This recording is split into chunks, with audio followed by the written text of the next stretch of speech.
ഞങ്ങൾ എല്ലാവരെയും കർത്താവായ യേശുക്രിസ്തുവിന്റെ നാമത്തിൽ ഞാൻ വന്ദനം പറയുന്നു.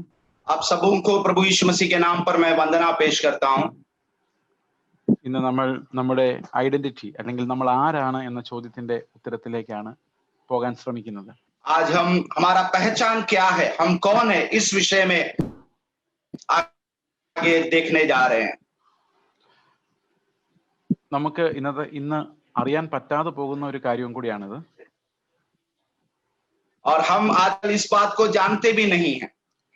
കാരണം ഓരോരോ തലമുറ കഴിയുമ്പോഴേക്കും എന്തായിരുന്നു ഞങ്ങളെ ആരായിരിക്കണമായിരുന്നു എന്നുള്ളതിൽ നമ്മൾ അകന്ന് ഒഴുകി പോകാനുള്ള സാധ്യതകളുണ്ട്. जैसे जैसे पीढ़ियां बढ़ती जाती है, हम कौन थे, कैसे हमें रहना है, ये सब हम भूल जाते हैं. പക്ഷെ എന്താണ് വേദപുസ്തകം നമ്മെ കുറിച്ച് പറയുന്നത്? परमेश्वर का वचन हमारे बारे में क्या कहता है? നമ്മൾ ആരാണ് എന്ന് ശരിക്ക് നമുക്ക് ഒരിക്കലും കണ്ടെത്താൻ കഴിയില്ല. हम कौन है, हम अपने आप में ढूंढ नहीं पाएंगे. ലോകത്തിലെ തത്വചിന്തകരെല്ലാം ഈ ഞാൻ ആരാണെന്ന് ചോദ്യം ചോദിച്ച് തോറ്റുപോയവരാണ്. और इस संसार के बहुत से ऐसे लोग हैं, इनका सवाल है मैं कौन हूं, ऐसा सवाल करके वो गए हैं. പക്ഷെ ആർക്കും ഒരു ഉത്തരം കിട്ടിയിട്ടില്ല. लेकिन किसी भी व्यक्ति को उसका जवाब आज तक नहीं मिला है. പലതരത്തിലുള്ള നിർവചനങ്ങളുണ്ട് ഇതിനെല്ലാം. ആരാണ് മനുഷ്യൻ, ഞാൻ ആരാണ്, मनुष्य कौन है, मैं कौन हूं, इसके विषय में बहुत सारे नियम या बातें बताए गए हैं. പക്ഷേ വേദപുസ്തകമാണ് നമുക്ക് ആധികാരികമായ ഗ്രന്ഥം. लेकिन परमेश्वर का वचन आधिकारिक तौर पर हमें जवाब देता है. നാം ആരാണ് എന്ന് ശരിക്കും അറിയണമെങ്കിൽ നമ്മോട് തന്നെ അല്ല ചോദിക്കേണ്ടത്, നമ്മൾ വചനത്തോടാണ് അത് ചോദിക്കേണ്ടത്. हम कौन है इसका जवाब अगर हमें प्राप्त करना है तो हम हमसे सवाल ना करते हुए परमेश्वर का वचन से हम सवाल करना जरूरी है. ആ വചനം നമ്മെ കുറിച്ച് എന്താണ് പറയുന്നത്? वो परमेश्वर का वचन हमारे बारे में क्या कहता है? രണ്ട് പ്രധാനപ്പെട്ട നിർവചനങ്ങളാണ് മനുഷ്യന്റെ ഐഡന്റിറ്റിയെ കുറിച്ച് വേദപുസ്തകത്തിലുള്ളത്. मनुष्य के बारे में परमेश्वर का वचन में दो परिभाषाएं बताया गया है. രണ്ട് തരത്തിലുള്ള മനുഷ്യരെ ലോകത്തുള്ളൂ. दो तरह की मनुष्य है इस संसार में. ഒന്ന് ആദമിക് മാൻ. आदमिक मनुष्य, ആദമിൽ നിന്ന് ജനിച്ച, ജഡത്തിൽ ജനിച്ച എല്ലാവരും. आदम से जन्मा हुआ या शरीर में जन्मा हुआ मनुष्य. രണ്ടാമത്തേത് ക്രിസ്തുവിൽ ജനിച്ചവർ. दूसरा जो है मसीह में जन्मा हुआ लोग. ഈ രണ്ട് തരം ആളുകൾ മാത്രമേ ലോകത്തുള്ളൂ. इस संसार में इस प्रकार की दो तरह की लोग ही इस संसार में हैं. Either you are in Adam or you are in Christ. अगर एक या तो हम आदम में होंगे, नहीं तो आप प्रभु यीशु मसीह में होंगे. നമുക്ക് നമ്മൾ ആരാണെന്ന് ചോദിക്കുമ്പോൾ പലരും ഞാനൊരു പെന്തക്കോസ്തുകാരാണെന്നൊക്കെ അഭിമാനത്തോടെ പറയാറുണ്ട്. हमसे अगर सवाल पूछे तो आप कौन है, तो हम कहते हैं हम पेंतकोस्त या मसीह पेंतकोस्त है कहते हम कहते हैं. ഞാൻ ആ ഐഡന്റിറ്റിയെ കുറിച്ച് പ്രസംഗിക്കാനല്ല ഞാൻ ഉദ്യമിക്കുന്നത്. और उस पहचान के बारे में प्रचार करने के लिए नहीं आया हूं मैं. അത് പുൾപിറ്റിന് പുറകിൽ നിന്ന് പ്രസംഗിക്കുന്ന ഒരു കാര്യമല്ല, അത് ഉണ്ടായി വരുന്ന ഒരു കാര്യമാണ്. वो हमारे जो प्रचार करने वाले जगह से बोलने वाली चीज नहीं है, बल्कि हमारे जीवन में वो होना जरूरी है. പുൾപിറ്റിന് പുറകിൽ നിന്ന് പറയുന്നത് എപ്പോഴും വേദപുസ്തകം നമുക്ക് തരുന്ന ഐഡന്റിറ്റി എന്താണെന്ന് മാത്രമാണ്. और जब हम प्रचार करते हैं तो परमेश्वर का वचन हमें उस बारे में क्या पहचान देता है, इस बात को हम प्रचार करते हैं. വചനം നമ്മെ ആരെന്ന് പറയുന്നു? परमेश्वर का वचन हमारे बारे में हम कौन है ये कहते हैं. അതുപോലെ നമ്മുടെ കുടുംബങ്ങൾ എന്തിനാണ്, അതാണ് നമ്മുടെ ടൈറ്റിൽ. എന്തിനാണ് കുടുംബങ്ങൾ? കുടുംബം കൊണ്ട് ദൈവം ഉദ്ദേശിക്കുന്നത് എന്താണ്? और हमारा परिवार के विषय में क्यों एक परिवार प्रभु ने हमें दिया है, इस विषय में हम चर्चा करने के लिए सोचने के लिए आज आए हुए हैं. ലോകത്തിലെ സകല കുടുംബത്തിനും പേര് വരുവാൻ കാരണമായ എന്നാ പറയുന്നത്. there is an identity even for a family. सारे पृथ्वी के संसार के परिवारों को नाम देने वाला परमेश्वर के बारे में वहां बताया है. ഇവിടെ എല്ലാം നമ്മൾ എന്തിനാ കല്യാണം കഴിക്കുന്നത്, എന്തിനാ ജീവിക്കുന്നത്, ഹു ആർ വി, ഈ ചോദ്യങ്ങളുടെ ഉത്തരത്തിലേക്കാണ് നമ്മൾ പോകുന്നത്. हम शादी क्यों करते हैं, परिवार क्यों है, मैं हम कौन है, इन सारे बातों का जवाब प्राप्त करने के लिए हम आए हुए हैं. നമുക്ക് നമ്മൾ ആദ്യ ഐഡന്റിറ്റി, അതായത് ജനിച്ചപ്പോഴേ നമുക്ക് സൗജന്യമായി ലഭിച്ച ഒരു ഐഡന്റിറ്റി ഉണ്ട്. We were all born in Adam in flesh. और जब हम जन्म लिए तभी हमें एक पहचान मिला है. हम सब आदम द्वारा जन्मे हुए या आदम के द्वारा प्राप्त किया एक पहचान हमारे जीवन में है. ആദമിന്റെ പ്രത്യേകത എന്താണ്? आदम का खासियत क्या है? നമ്മൾ വീണു പോകുന്ന ആദം എന്നുള്ളത് ആണ് നമ്മൾ പരിഗണിക്കേണ്ടത്. വീണു പോകുന്നതിന് മുമ്പുള്ള ആദം നമ്മൾ പരിഗണിച്ചിട്ട് കാര്യമില്ല. കാരണം ആ ആദം അല്ല നമ്മുടെ ഐഡന്റിറ്റി. രണ്ടാമത് വീണുപോയ ആദമാണ്. जो आदम पहले था वो नहीं, बल्कि पाप में गिरा हुआ आदम का जो पहचान है उसके बारे में आज हमें सोचना है. ആ ആദമിന്റെ ഒരു സ്വഭാവമായിട്ടാണ് ഞാൻ ജനിച്ചത്. और उस आदम के एक स्वभाव के द्वारा हमने जन्म लिया है. ആദമിന്റെ സ്വഭാവത്തിന് ഒരു പ്രത്യേകത ഉണ്ടായിരുന്നു. आदम का स्वभाव का एक बड़ा खासियत है. ആദം നന്മ തിന്മകളുടെ അടിസ്ഥാനത്തിൽ ജീവിക്കുന്ന ഒരാളായിരുന്നു. आदम जो है सही या गलत उसके अनुसार जीने वाला व्यक्ति था. നല്ല മനുഷ്യനായിരുന്നിരിക്കാം. अच्छा मनुष्य के रूप में जी सकता है. ഒരുപക്ഷെ ആദം അങ്ങനെ ആയിരുന്നിരിക്കാം. शायद आदम भी उसी प्रकार का व्यक्ति हो सकता है. കായിൻ അങ്ങനെ അല്ലായിരുന്നു, എന്നാൽ लेकिन ശേത്ത് അങ്ങനെ ആയിരുന്നിരിക്കാം. काइन उस प्रकार का मनुष्य नहीं था, लेकिन शेत जो था उसी प्रकार का व्यक्ति था. അപ്പോൾ ഒന്നുകിൽ ആദമിന്റെ സന്തതിക്ക് ഒന്നുകിൽ നല്ലവരാകാം അല്ലെങ്കിൽ ചീത്തയാകാം. അത് കാരണം ആദമിക മനുഷ്യൻ എന്ന് പറയുന്നത് നന്മ തിന്മകളെ അവനവൻ വിവേചിച്ച് ജീവിക്കുന്ന ജീവിതമാണ് ആദമിക ജീവിതം. आदम से जन्मा हुआ हर एक व्यक्ति को सही या बुरा करने का अनुमति है, क्योंकि सही और बुरा के जो साथ उसको पहचान के द्वारा वो जन्म लिया और जीवित रहने वाला व्यक्ति है. നമ്മൾ ആദമിലായിരുന്നപ്പോൾ, जब हम आदम में थे तब നമ്മൾ എല്ലാം നന്മ തിന്മകളുടെ അടിസ്ഥാനത്തിലാണ് ജീവിച്ചുകൊണ്ടിരുന്നത്. हम सब जो है भलाई और बुराई के आधार पर जी रहे थे. അപ്പൊ നിങ്ങൾ ചോദിക്കും, ഇപ്പോഴും നമ്മൾ അങ്ങനെയല്ലേ ചോദിക്കും. शायद आप आज सवाल करेंगे क्या आज भी हम ऐसे नहीं है क्या? അതിന്റെ കാരണം എന്താണെന്ന് വെച്ച് കഴിഞ്ഞാൽ നമ്മൾ ക്രിസ്തുവിലുള്ള ഐഡന്റിറ്റി എന്താണെന്ന് മനസ്സിലായില്ല എന്നുള്ളതുകൊണ്ടാണ്. उसका वजह यही है कि प्रभु यीशु मसीह में हमारा पहचान क्या है उस बारे में एक अच्छा जानकारी हमारे पास नहीं है. നമ്മൾ ഇപ്പോഴും ആദമിന്റെ പിള്ളേരായിട്ട് ജീവിക്കുന്നതുകൊണ്ടാണ് ഇപ്പോഴും നന്മ തിന്മകളുടെ സിസ്റ്റത്തിനകത്ത് കിടക്കുന്നത്. और आज भी हम आदम के संतान के तौर पर जी रहे, इसलिए बुराई और भलाई के साथ हम आगे बढ़ रहे हैं. ഇപ്പൊ നിങ്ങൾ ഈ പ്രസംഗം കഴിയുമ്പോൾ നിങ്ങൾ അങ്ങോട്ടും ഇങ്ങോട്ടും സംസാരിക്കുക, നന്നായിരുന്നു എന്ന് പറഞ്ഞാൽ നിങ്ങൾ ആദമിന്റെ സന്തതിയാ. अगर ये वचन के सुनने के बाद आपस में हम कहते हो करेंगे तुम बहुत अच्छे हो ये कहेंगे, तो अब आदम के संतान है. കർത്താവേ ഇങ്ങനെയാണെങ്കിൽ നമ്മൾ എന്ത് ചെയ്യും എന്നാ നോക്കുന്നെങ്കിൽ നിങ്ങൾ രക്ഷപ്പെട്ടു. अगर प्रभु हम ऐसा है तो आगे क्या करेंगे, ऐसा एक सवाल अगर हमारे अंदर आ रहा है तो वो सबसे श्रेष्ठ बात है. അങ്ങനെ ഒരു നിസ്സഹായാവസ്ഥയിലേക്ക് നിങ്ങളെ വിടാൻ പറ്റിയെങ്കിൽ മാത്രമേ ഈ പ്രസംഗം കൊണ്ട് പ്രയോജനമുള്ളൂ. അല്ലെങ്കിൽ ഞാൻ ആദ്യം ഒരു നല്ല പ്രസംഗം പ്രസംഗിക്കുകയുള്ളൂ. और उस प्रकार की एक परिस्थिति में अगर हम आ पा रहे हैं तो वही इस प्रचार का सबसे बड़ा खासियत है. ഇപ്പൊ സുവിശേഷ പ്രസംഗം കൊണ്ട് നമ്മൾ കുറെ നല്ല കാര്യങ്ങൾ കണ്ടെത്തുകയല്ല ചെയ്യുന്നത്. സുവിശേഷ പ്രസംഗം കൊണ്ട് നമ്മൾ ഗുണമില്ലെന്ന് കണ്ടെത്തുകയും കർത്താവെ എന്നെ രക്ഷിക്കണേ എന്നുള്ളൊരു മാനസാന്തരം ഉള്ളിൽ ഉണ്ടാവുകയുമാണ് വേണ്ടത്. सुसमाचार के प्रचार सुनने के बाद हम कुछ अच्छे बातों को सीखना वो नहीं है, बल्कि हमारे अंदर की कमियों को जानकर प्रभु हम कैसे आगे बढ़े ये सोच हमारे अंदर आना है. അതുകൊണ്ട് നമുക്ക് ആദമിലുള്ള ഐഡന്റിറ്റി ഒന്നും കൂടെ നോക്കാം. इसलिए आइए हम आदम के उस जो पहचान के बारे में हम जरा देखेंगे. നമ്മൾ വിചാരിക്കുന്ന പോലെ ആദം അത്ര മോശക്കാരനല്ല. an adamic man is not a bad man. आदमिक जो मनुष्य है वो कोई भी खराब मनुष्य नहीं है. നല്ല ഒന്നാന്തരം മനുഷ്യർ ആദമിന്റെ സന്തതികളായുണ്ട്. बहुत सारे अच्छे लोग आदम के संतानों में हैं. പലപ്പോഴും നമ്മളെക്കാൾ മിടുക്കരും നല്ലവരും സൗമ്യരും നന്മ ചെയ്യുന്നവരും ബെനവലന്റ് ആയിട്ടുള്ള ആൾക്കാർ ആദമിനുണ്ട്. और हमसे अच्छा काम करने वाले बहुत सारे अच्छे लोग, हमसे अच्छे लोग उनमें हैं. നമ്മൾ അത് അവരെ നോക്കിയിട്ട് അവരൊക്കെ എന്ത് നല്ല മനുഷ്യരല്ലേ എന്ന് ചോദിക്കാറുമുണ്ട്. हम उनको देख के कहते हैं कि कितने अच्छे लोग हैं, इस प्रकार हम सवाल भी करते हैं. ഞാൻ കേട്ടിട്ടുള്ള ഏറ്റവും വലിയ തമാശകളിൽ ഒന്ന് ഇതാണ്, ആ മനുഷ്യൻ എത്ര നല്ല ആളാന്നറിയോ, അയാൾ വന്ന മാനസാന്തരപ്പെടുക പോലും വേണ്ട, ഇപ്പൊ നമുക്ക് അപ്പൊ തന്നെ സ്ഥാനപ്പെടുത്താം എന്ന് പറഞ്ഞു കേട്ടിട്ടുണ്ട്. അതൊരു വലിയ തമാശയായിട്ടാണ് എനിക്ക് തോന്നിയിട്ടുണ്ട്. और एक बार मुझे हंसी आने वाला एक बात ये था कि एक व्यक्ति को इस प्रकार कहते कि उसको तो उधार की या मनफुराव की जरूरत में नहीं है, वो अगर आए तो उसे बपतिस्मा दे सकते, इस प्रकार कहने वाले भी हैं. ഇന്ന് ഞാൻ ഈ ക്രിസ്ത്യൻ ഐഡന്റിറ്റിയെ കുറിച്ച് കുറച്ചുകൂടെ പറയാനുള്ള ഒരു കാരണം, മിക്കവാറും ഇന്നത്തെ സഭകളിൽ ഈ പെന്തക്കോസ്റ്റൽ ഐഡന്റിറ്റി കൂടുതലായിട്ട് വളരുന്നുണ്ടെങ്കിലും ക്രിസ്തുവും ഞാനും തമ്മിലുള്ള ബന്ധം എന്താണെന്നുള്ളത് വിട്ടുപോകുന്നുണ്ട്. और मसीही पहचान के बारे में मैं इसलिए कहता हूं कि आजकल कलीसिया में पेंतकोस्त की एक जो पहचान बढ़ रही है, लेकिन मसीही पहचान कभी बढ़ नहीं पा रही है. പലപ്പോഴും സഭകളിൽ ക്രിസ്ത്യാനിയാണോ അതെങ്ങനെ ആകുന്നെന്ന് അറിയത്തില്ലെങ്കിലും പെന്തക്കോസ്തുകാരനാകുന്ന എങ്ങനെയാണെന്ന് അറിയാം. പക്ഷെ ക്രിസ്ത്യാനിയാകുന്ന എങ്ങനെയാന്ന് ഇപ്പോഴും നമുക്ക് മനസ്സിലായിട്ടില്ല. അതാണ് कलीसियाओं में मसीही कैसा बनना है उसका जानकारी बहुत कम है, पेंतकोस्त वाला कैसा बनना है वो जानकारी ज्यादा है. അത് വളരെ ഈസിയാണ് താനും, നമുക്ക് പഠിപ്പിക്കാനും ഈസിയാണ്. और वो बात को पढ़ाना भी बहुत आसान। പക്ഷെ എങ്ങനെയാണ് നമ്മൾ ക്രിസ്തുവിലാകുന്നത്, ആദമിലാകുന്ന നമ്മൾ എങ്ങനെയാണ് ക്രിസ്തുവിലാകുന്നത്? How do we become in Christ? हम आदम में थे, कैसे हम मसीह में बन पाएंगे, ये हमें जानना जरूरी है।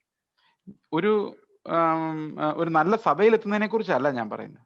एक अच्छा कलीसिया में जाने के विषय में मैं नहीं कह रहा हूँ, അത് അത്യാവശ്യമാണ്, वो भी जरूरी है, അത് വളരെ അത്യാവശ്യമാണ്. वो भी बहुत जरूरी है। ഞങ്ങളുടെ സഭയിലൊക്കെ കല്യാണം ആലോചിക്കുമ്പോഴാണ് അത് മനസ്സിലാകുന്നത്. हमारे कारण कलीसिया में कल्याण शादी के विषय में कहते हैं तो हमें पता चलता है। സത്യവിശ്വാസം പഠിപ്പിക്കാത്ത സഭയിൽ നിന്ന് ഒരാൾ കല്യാണം കഴിച്ചു വന്നാൽ വലിയ സ്ട്രഗിളാണ്. सच्चाई, परमेश्वर के सच्चाई को, वचन को ना सिखाने वाले कलीसिया में से अगर कोई आए तो बहुत दिक्कत की बात है।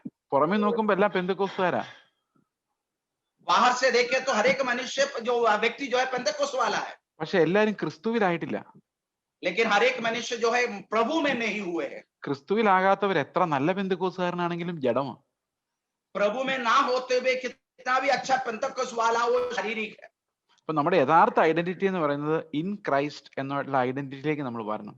हमारा सबसे बड़ा पहचान वही है कि मसीह में, ये बात में हमें आना जरूरी है। ഇത് എളുപ്പമുള്ള കാര്യമല്ല. वो उतना आसान विषय नहीं है।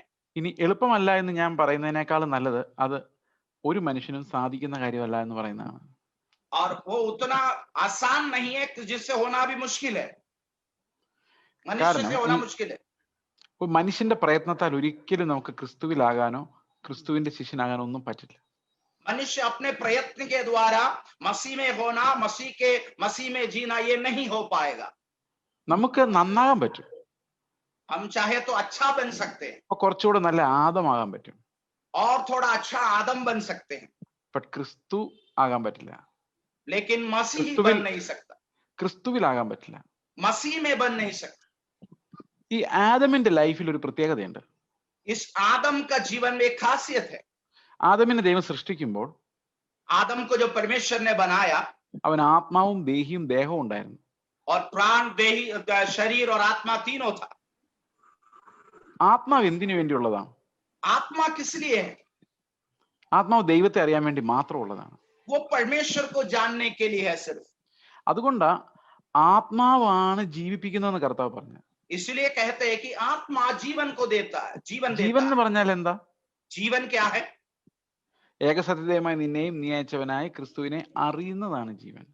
जो एकमात्र परमेश्वर आपके पुत्र को जानना है, वही जीवन है, वचन कहता है। അപ്പൊ ശരിക്കും ആത്മാവ് എന്തിനു വേണ്ടിയുള്ളതാ?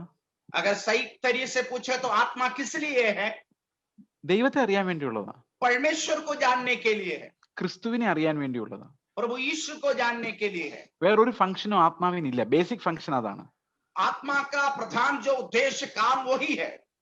അതിന്റെ കൂടെ പല കാര്യങ്ങളും നടക്കും, കൃപാവരങ്ങൾ അതെല്ലാം അതിന്റെ കൂടെ ഉണ്ട്. പക്ഷെ ബേസിക് ഫംഗ്ഷൻ എന്ന് പറയുന്നത് ദൈവത്തെ നമ്മൾ അറിയുക എന്നുള്ളത്. आत्मा का जो बेसिक जो काम वही है, उसके साथ साथ जो है आत्मिक फल जो बहुत सारे हम देख सकते हैं। ആദം ജനിക്കുമ്പം ആദമിന് ഒരു ആത്മാവും ദേഹിയും ദേഹവും ഉണ്ടായിരുന്നു. जब आदम का जन्म हुआ, आत्मा, प्राण और शरीर के साथ उसका जन्म हुआ। ഇങ്ങനെ 3 ഭാഗങ്ങളുള്ള വേറെ എന്തെങ്കിലും നിങ്ങൾ കണ്ടിട്ടുണ്ടോ പഴയ നിയമത്തിൽ? इस तरह के 3 भाग वाले कुछ बातों को आपने पुराना नियम में देखा है क्या? ദേവാലയം परमेश्वर का मंदिर, 3 ഭാഗങ്ങളാണ്. उसमें भी 3 भाग है। പ്രാകാരം, जो है जो पहले लोग आने वाली जगह, അതാണ് നമ്മുടെ ശരീരം എന്ന് വിചാരിച്ചോ. वही हमारा शरीर के तौर पर हम बता सकते हैं। അടുത്തത് വിശുദ്ധ സ്ഥലം, दूसरा है पवित्र स्थान, അതാണ് നമ്മുടെ മനസ്സെന്ന് വിചാരിച്ചോ. वो हमारा मन के रूप में हम देख सकते हैं। അതിനകത്ത് ഉള്ള ഒരു ഭാഗമാണ് അതിവിശുദ്ധ സ്ഥലം. और उसके अंदर जो है अति पवित्र जो स्थान को बताया गया है। അതിവിശുദ്ധ സ്ഥലത്തിന്റെ പ്രത്യേകത എന്താണ്? अति पवित्र स्थान का खासियत क्या है? ദൈവത്തിന്റെ തേജസ് അവിടെയാണ് ഇറങ്ങി വരുന്നത്. परमेश्वर की जो उपस्थिति, महिमा वहां पर है। അവിടെയാണ് മഹാപുരോഹിതന്റെ പ്രധാന യാഗം നടക്കുന്നത്. और महापुरोहित जात के वहां पर जो बलि चढ़ाते हम देख सकते हैं। നമ്മുടെ ഉള്ളിൽ ആത്മാവ് അതിവിശുദ്ധ സ്ഥലമാണ്. हमारी जो आत्मा जो है अति पवित्र जगह है। അവിടെയാണ് കർത്താവിന്റെ ഇടപെടൽ ഉണ്ടാകുന്നത്. वहीं पर परमेश्वर के जो कार्य होता है, കർത്താവിന്റെ ശബ്ദം നമ്മൾ അവിടെയാണ് കേൾക്കുന്നത്. परमेश्वर की आवाज को वहां पर हम देखते हैं, सुनते हैं। ആദവും ഹവ്വയും പാപം ചെയ്യുന്നതിന് മുൻപ് आदम और हवा जब पाप करने से पहले അവർക്ക് നന്മ തിന്മകളെ കുറിച്ചൊന്നും അറിയില്ല. भलाई और बुराई के बारे में वो नहीं जानते थे അവർക്ക് ആകെ അറിയാവുന്നത് കർത്താവിനെയാണ്. और वो एक ही बात जानते थे, वो है परमेश्वर। അവർക്ക് അങ്ങോട്ട് തിരിയണേലും ഇങ്ങോട്ട് തിരിയണേലും കർത്താവ് വേണം. उनको यहाँ जाना है वहां जाना है तो परमेश्वर की जरूरत थी। ഒരു കൊച്ചു കുഞ്ഞുണ്ടായി വീഴുമ്പോ എങ്ങനെയാണോ അങ്ങനെ തന്നെ. एक छोटा बच्चा जब जन्म लेके आता है उस समय जिस प्रकार है उसी प्रकार ഇങ്ങോട്ടൊന്ന് മറിഞ്ഞു കിടക്കണമെങ്കിൽ പോലും അമ്മ വേണം. अगर उसे इस तरह मुड़ना है तो भी माँ की जरूरत पड़ती है। ഒരു ഇഞ്ച് അപ്പുറത്തോട്ട് മാറണമെങ്കിൽ അമ്മ എടുത്ത് കിടത്തണം. और थोड़ा सा आगे जाना है तो भी माँ उठा के उसे आगे सुलाना पड़ेगा। അമ്മയിലൂടെയാണ് ഈ കുഞ്ഞ് ലോകത്തെ കാണുന്നത്. और माँ के द्वारा ही ये बच्चा जो है इस संसार को देखता है। ആ കുഞ്ഞിന്റെ ഒരു പ്രത്യേകതയാണ് അമ്മയെ കൂടാതെ ഒന്നും ചെയ്യാൻ കഴിയത്തില്ല. उस बच्चे का एक खासियत ये है कि माँ के बिना वो कुछ नहीं कर पाएगा। ആദം അങ്ങനെയായിരുന്നു. आदम भी उसी प्रकार था। ആദമിനൊരു ഫ്രീ വിൽ ഉണ്ടായിരുന്നു. आदम के जो है सही निर्णय लेने का एक अनुमति उसको था। ശരിക്കും ആദമിന് മാത്രമേ ഒരു കറക്റ്റ് ഫ്രീ വിൽ ഉണ്ടായിരുന്നുള്ളൂ. और आदम को ही ऐसा एक जो है सोचने या निर्णय लेने का मन था। അപ്പൊ ഈ ആദം എല്ലാം കേട്ടോണ്ടിരുന്ന ദൈവത്തിൽ നിന്ന്. അപ്പൊ അവൻ എന്ത് ചെയ്യണമെന്ന് തീരുമാനിക്കുന്നത് ആത്മാവിലായിരുന്നു. और आदम जो परमेश्वर से सब कुछ सुनता था और उसके हृदय में वो निर्णय लेता था कि चुनाव करता था कि क्या करना है। അപ്പൊ ദൈവം ആദവും തമ്മിൽ ഭയങ്കര കൂട്ടായിരുന്നു. आदम और परमेश्वर के साथ बड़ी अच्छी दोस्ती थी। പക്ഷെ പിശാച് പറയുന്നത്, लेकिन जब शैतान कहता है നിനക്ക് ദൈവത്തെ പോലെ ആകണോ? क्या तुम परमेश्वर के समान होना चाहते हो? കാരണം നമ്മുടെ എല്ലാ ഉള്ളില് ദൈവത്തെ പോലെ അങ്ങനെ എക്സാക്ട്ലി അതുപോലെയല്ല, ദൈവത്തിന്റെ സ്വഭാവത്തിന്റെ പങ്കാളിത്തം നമുക്ക് ലഭിക്കണോ നമുക്ക് എല്ലാ ആഗ്രഹമുണ്ട്. और हमारे अंदर भी ऐसा एक सोच है कि हम परमेश्वर के उस स्वभाव के समान हमारा भी बनना है, एक इच्छा रहती है। യേശു ക്രിസ്തുവിന്റെ തേജസ്സോടെ രൂപാന്തരപ്പെടണമെന്ന് എല്ലാ വിശ്വാസിയും ആഗ്രഹിക്കും. और प्रभु यीशु मसीह के महिमा के समान हम भी रूपांतरित होना, ये इच्छा हर विश्वासी के जीवन में है। ആത്മാവുള്ളവരുടെ അടയാളം ഇതാണ്. और जिसके अंदर आत्मा है उसका एक जो है चिन्ह यही हम कह सकते हैं। യേശു ക്രിസ്തുവിനെ പോലെ തേജസ് പ്രാപിച്ച് സ്വർഗത്തിൽ പോകാനുള്ള ഉൾത്തിടുക്കമാണ് ആത്മാവ് നമ്മുടെ ഉള്ളിലുണ്ട് എന്നുള്ളതിന്റെ ഏറ്റവും പ്രധാനപ്പെട്ട അടയാളം. यीशु मसीह के साथ समान महिमा प्राप्त करते हुए स्वर्ग में जाने की एक बड़ी तैयारी और इच्छा जिसके अंदर है, उसी को हम देख सकते हैं। അതിനെയാണ് നമ്മൾ പ്രത്യാശ എന്ന് പറയുന്നത്. और उसी को हम आशा भी कहते हैं। അപ്പൊ ആത്മാവിന്റെ ഏറ്റവും വലിയ മാർക്ക് എന്ന് പറയുന്നത് ക്രിസ്തുവിനെ പോലെ തേജസ്സുള്ളവനായി മാറുക എന്നുള്ളതാണ്. और आत्मा का सबसे बड़ा इच्छा यही है कि प्रभु यीशु मसीह के समान जो है महिमा में होना है, यही इच्छा है। റോമാലേഖനം 8:23 പറയുന്നത്, रोमियो के पत्री 8:23 इस प्रकार कहता है, ആത്മാവെന്ന ആദ്യദാനം ലഭിച്ചവരായ നാമും आत्मा का जो पहला जो फल मिला है जो हमें, ആത്മാവെന്ന ആദ്യ ഫലം ലഭിച്ചവരായ നാമും നമ്മുടെ ശരീരത്തിന്റെ വീണ്ടെടുപ്പായ പുത്രത്വത്തിന് വേണ്ടി കാത്തുകൊണ്ട് ഉള്ളിൽ ഞരങ്ങുന്നു. और हमारे जो शरीर का वो छुटकारा जो प्रभु यीशु पुत्र का जो अधिकार प्राप्त करने के लिए हम मन में जीवन में हम उसके लिए बाट जोह रहे हैं। അത് ഞരങ്ങുക എന്നുള്ള വാക്കാണ് ഇംഗ്ലീഷില്. और वहां पर ये മലയാളത്തില് कराहते है जो शब्द का इस्तेमाल वहां पर किया गया है। ഇംഗ്ലീഷിൽ ഗ്രോണിംഗ് ആണ്, ഹിന്ദിയിൽ കരാഹന എന്ന് പറഞ്ഞാൽ ഇന്റൻസ് ആയിട്ടുള്ള ഒരു ഞരക്കം, ഒരു തിടുക്കമാണത്. और हमारे अंदर ही अंदर होने वाला एक घुटन के बारे में वहां पर बताया गया है। അപ്പൊ ആത്മാവ് ഉള്ളിൽ വന്ന എല്ലാവർക്കും, ആദ്യ ദാനം ലഭിച്ചവർക്കെല്ലാം, जो आत्मा जिसके अंदर आया, पहला जो फल प्राप्त किया, दान प्राप्त किया लोगों के अंदर, എല്ലാവരുടെയും ഉള്ളിൽ, हर व्यक्ति के अंदर ശരീരത്തിന്റെ വീണ്ടെടുപ്പായ പുത്രത്വത്തിന് വേണ്ടിയുള്ള ഞരക്കം ഉണ്ടാകണം. और ये घुटन जो है उसके अंदर होता रहता है कि उसके शरीर के उद्धार हो पाए। ഈ ഞരക്കം എന്ന് പറഞ്ഞാൽ എന്താണെന്നറിയോ? ये घुटन अगर कम कराना मतलब क्या है? ഞാനിപ്പോ നേരിട്ട് ഡൽഹിയിൽ വന്നു എന്ന് വിചാരിച്ചോ? मैं अगर अभी तो नहीं हूं, लेकिन अगर मैं डायरेक्ट वहां दिल्ली आ गया, समझ लो आप। ഇപ്പൊ പ്രസംഗം നടന്നുകൊണ്ടിരിക്കാന്ന് വിചാരിച്ചോ? अभी प्रचार चल रहा है, 9 മണിക്ക് പ്രസംഗം നിർത്തണമെന്നാണ് നിങ്ങളെല്ലാം വിചാരിച്ചിരിക്കുന്നതെന്ന് വിചാരിച്ചോ? और आपने सोच रखा है 9 बजे प्रचार समाप्त करेंगे। ഞാൻ 10 മണിയായിട്ടും നിർത്തുന്നില്ല എന്ന് ചിന്തിച്ചോ? और मैं 10 बजने के बाद भी प्रचार समाप्त नहीं कर रहा हूं, आप सोचिए।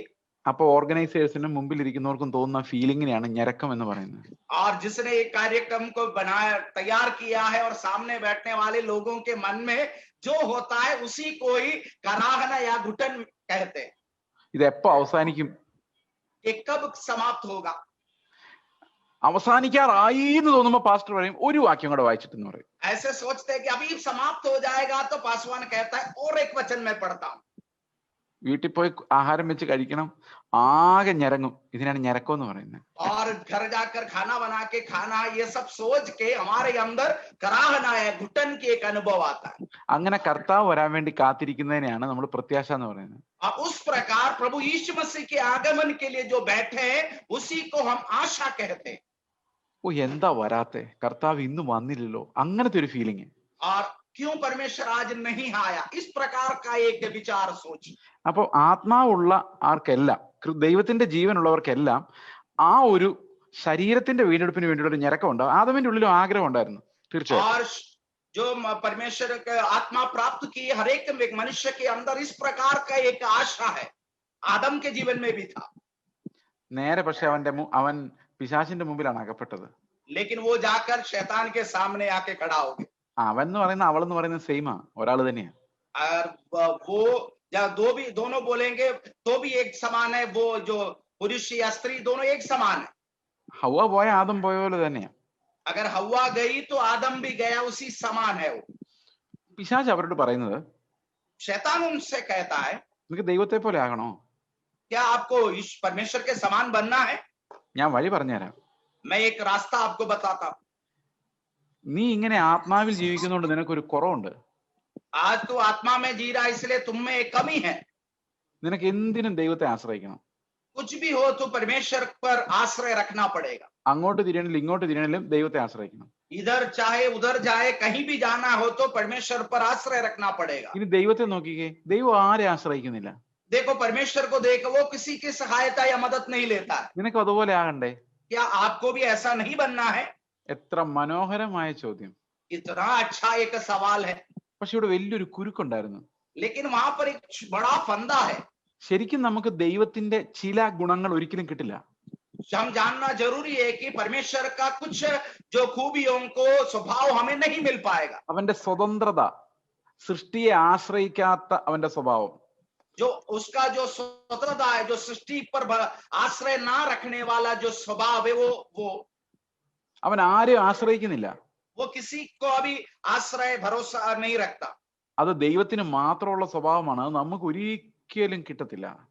और वो परमेश्वर का एकमात्र स्वभाव, अकेला स्वभाव, वो किसी मनुष्य के अंदर नहीं है। എന്നാൽ ദൈവം മനുഷ്യർക്ക് കൊടുക്കുന്ന ചില സ്വഭാവങ്ങളുണ്ട്. लेकिन परमेश्वर मनुष्य को देने वाला कुछ स्वभाव भी है।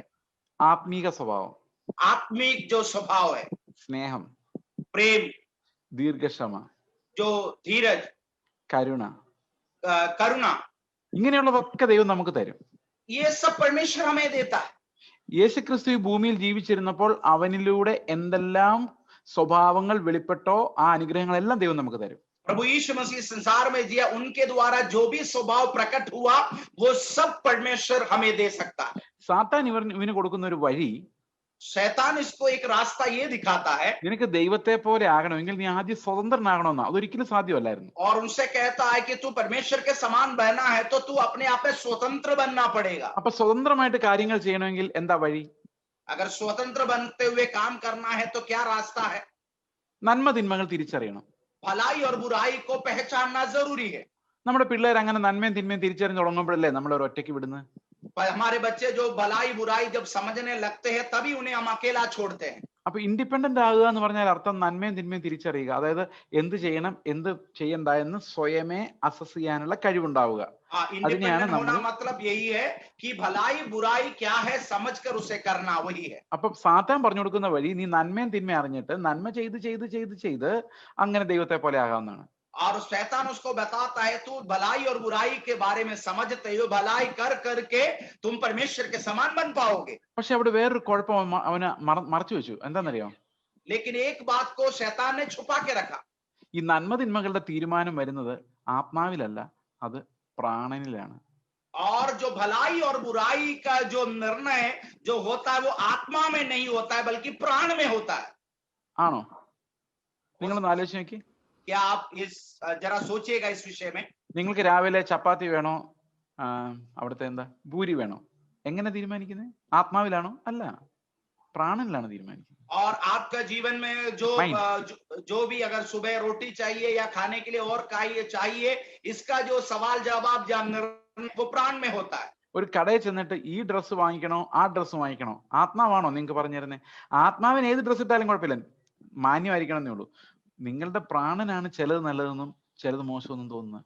और हम एक दुकान में जाके कौन सा ड्रेस खरीदना है, अगर ये सवाल हमारे अंदर, आत्मा नहीं कहता, आत्मा को तो अच्छा ड्रेस पहनना वही है, लेकिन शरीर को है, जो प्राण को है कि ये और वो कौन सा पहनना, ऐसा निर्णय होता है। അപ്പൊ നന്മ തിന്മകളുടെ തിരിച്ചറിവെന്ന് പറയുന്നത് നടക്കുന്നത് ആത്മാവിലല്ല. അതിന് ആത്മാവ് ആവശ്യമില്ല, അത് പ്രാണനിലാണ് നടക്കുന്നത്. आत्मा भलाई और बुराई का जो निर्णय वो आत्मा में नहीं बल्कि प्राण में होता है। അപ്പൊ ശരിക്കും ആദമിന് എന്താ സംഭവിച്ചെന്നറിയോ? ആദം ആത്മാവിൽ മരിക്കുകയും പ്രാണനെ ആധാരമാക്കിയുള്ള ഒരു ജീവിതത്തിലേക്ക് അവൻ സ്ലിപ്പായി പോവുകയും ചെയ്യുകയോ ചെയ്തു. और उस आदम के जीवन में आत्मा में उसका मृत्यु और प्राण के अनुसार जीने के लिए वो अपने आप में आगे बढ़ा। അതിനെയാണ് നമ്മൾ ജഡപ്രകാരമുള്ള ജീവിതം എന്ന് പറയുന്നത്. उसी को हम शारीरिक जीवन के तौर पर हम कहते हैं। എത്ര നല്ല പ്രവൃത്തി ആദം ചെയ്താലും അവൻ ആത്മാവിൽ ജീവനില്ലെങ്കിൽ അവൻ ദൈവത്തിന്റെ പുത്രനല്ല. कितने भी भले काम अगर आदम करे, आत्मा में वो जीवित नहीं है तो परमेश्वर का संतान नहीं है। അവിടെ സംഭവിച്ചത് ആദമിന് ആത്മീക മരണമാണ്. वहां पर जो आदम के जीवन में आत्मिक मृत्यु हुआ, ദൈവവുമായുള്ള കണക്ഷൻ പോയി. परमेश्वर के द्वारा जो संबंध था वो टूट गया। ഇനി കർത്താവ് എന്താ പറയുന്നവൻ അറിയാൻ വയ്യ. परमेश्वर क्या कह रहा है वो समझ नहीं पा रहा है। ഇനി മുമ്പോട്ട് എന്താ ചെയ്യേണ്ടത്, आगे क्या करना है അത് അവൻ അറിയാം. वो जानता है। അതെങ്ങനെ അറിയാന്നറിയോ? ഈ നന്മതിന്മകളുടെ അടിസ്ഥാനത്തിൽ അറിയാം. और वो जिस प्रकार जानता है, भलाई और बुराई के आधार पर वो जानता है। ഇപ്പൊ ഒരു കല്യാണാലോചന നിങ്ങൾക്ക് വന്നെന്ന് വിചാരിച്ചോ, നിങ്ങളുടെ മക്കൾക്ക് ആർക്കെങ്കിലും आपके बच्चों के लिए कि शादी का प्रपोजल आए, अगर समझ लिए, മുൻപോട്ട് പോകണോ വേണ്ടയോ എന്ന് നിങ്ങളുടെ പ്രാണനില നിങ്ങൾ തീരുമാനിക്കുന്നത്. उसे आगे बढ़ाना है या नहीं, आपके प्राण में उसका निर्णय आप लेते हैं। നമ്മൾ ഇന്ന് രാവിലെ എഴുന്നേറ്റ് ഇത്രയും നേരം ജീവിച്ചിട്ട് നമുക്ക് ദൈവത്തെ അത്രയൊന്നും ആവശ്യം വന്നിട്ടുണ്ടാവില്ല. നമ്മൾ നമ്മുടെ ഇഷ്ടത്തിന് എന്തെല്ലാം ചെയ്യാൻ പറ്റുന്നുണ്ട് അതൊക്കെ ചെയ്തിങ്ങ് പോകുന്നു, അത്രേ ഉള്ളൂ. അതെല്ലാം ചെയ്യാൻ നീ സഹായിക്കണേ എന്ന് പ്രാർത്ഥിച്ചു. हम सुबह से उठते हुए इतना समय होगा, परमेश्वर का ज्यादा जरूरी हमें नहीं हुआ है, हम प्रार्थना करते हैं, आप मदद करना, सहायता करना, इतना हम प्रार्थना करते हैं। ഇനി ഞാൻ വേറൊരു കാര്യം പറയാം. വീണ്ടും ജനിച്ച ഒരാളോട് അല്ലാതെ വേറെ ആരോട്, അതായത് വീണ്ടും ജനിക്കാത്ത ഒരാളോട്, ആദമിക മനുഷ്യനോട് ഈ പരിജ്ഞാനത്തിന്റെ വചനങ്ങൾ കേട്ടാൽ അവര് പേടിച്ചു പോവും, അവർ മുമ്പോട്ട് പോവില്ല.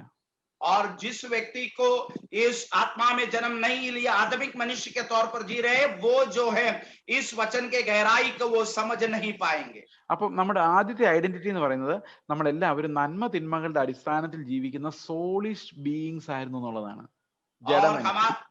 पहला जो है हमारा जो है भलाई और बुराई को जानकर जीने वाले शारीरिक एक मनुष्य के तौर पर हम जी रहे हैं। അങ്ങനെ ആയിരുന്നു നമ്മൾ.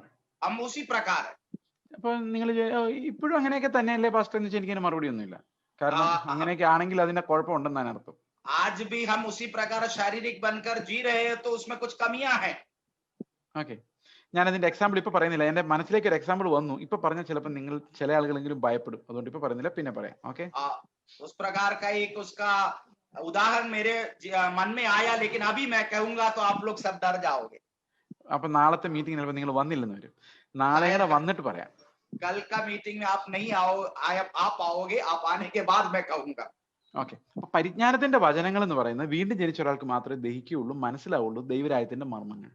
और जो परमेश्वर का पहचान का जो वचन के बारे में जानकारी जिसने उद्धार पाया वही व्यक्ति समझ पाएगा, साधारण मनुष्य उसको कभी समझ नहीं पाएगा. അപ്പൊ നമുക്ക് രക്ഷപ്പെടണമെങ്കിൽ നമ്മൾ ഏറ്റവും ആദ്യം മനസ്സിലാക്കേണ്ടത് നമ്മൾ ആദമിലുള്ള ഐഡന്റിറ്റിയിൽ ഒരിക്കലും നമുക്ക് ദൈവരാജ്യത്തിൽ പ്രവേശിക്കാൻ കഴിയില്ല എന്നുള്ളതാണ്.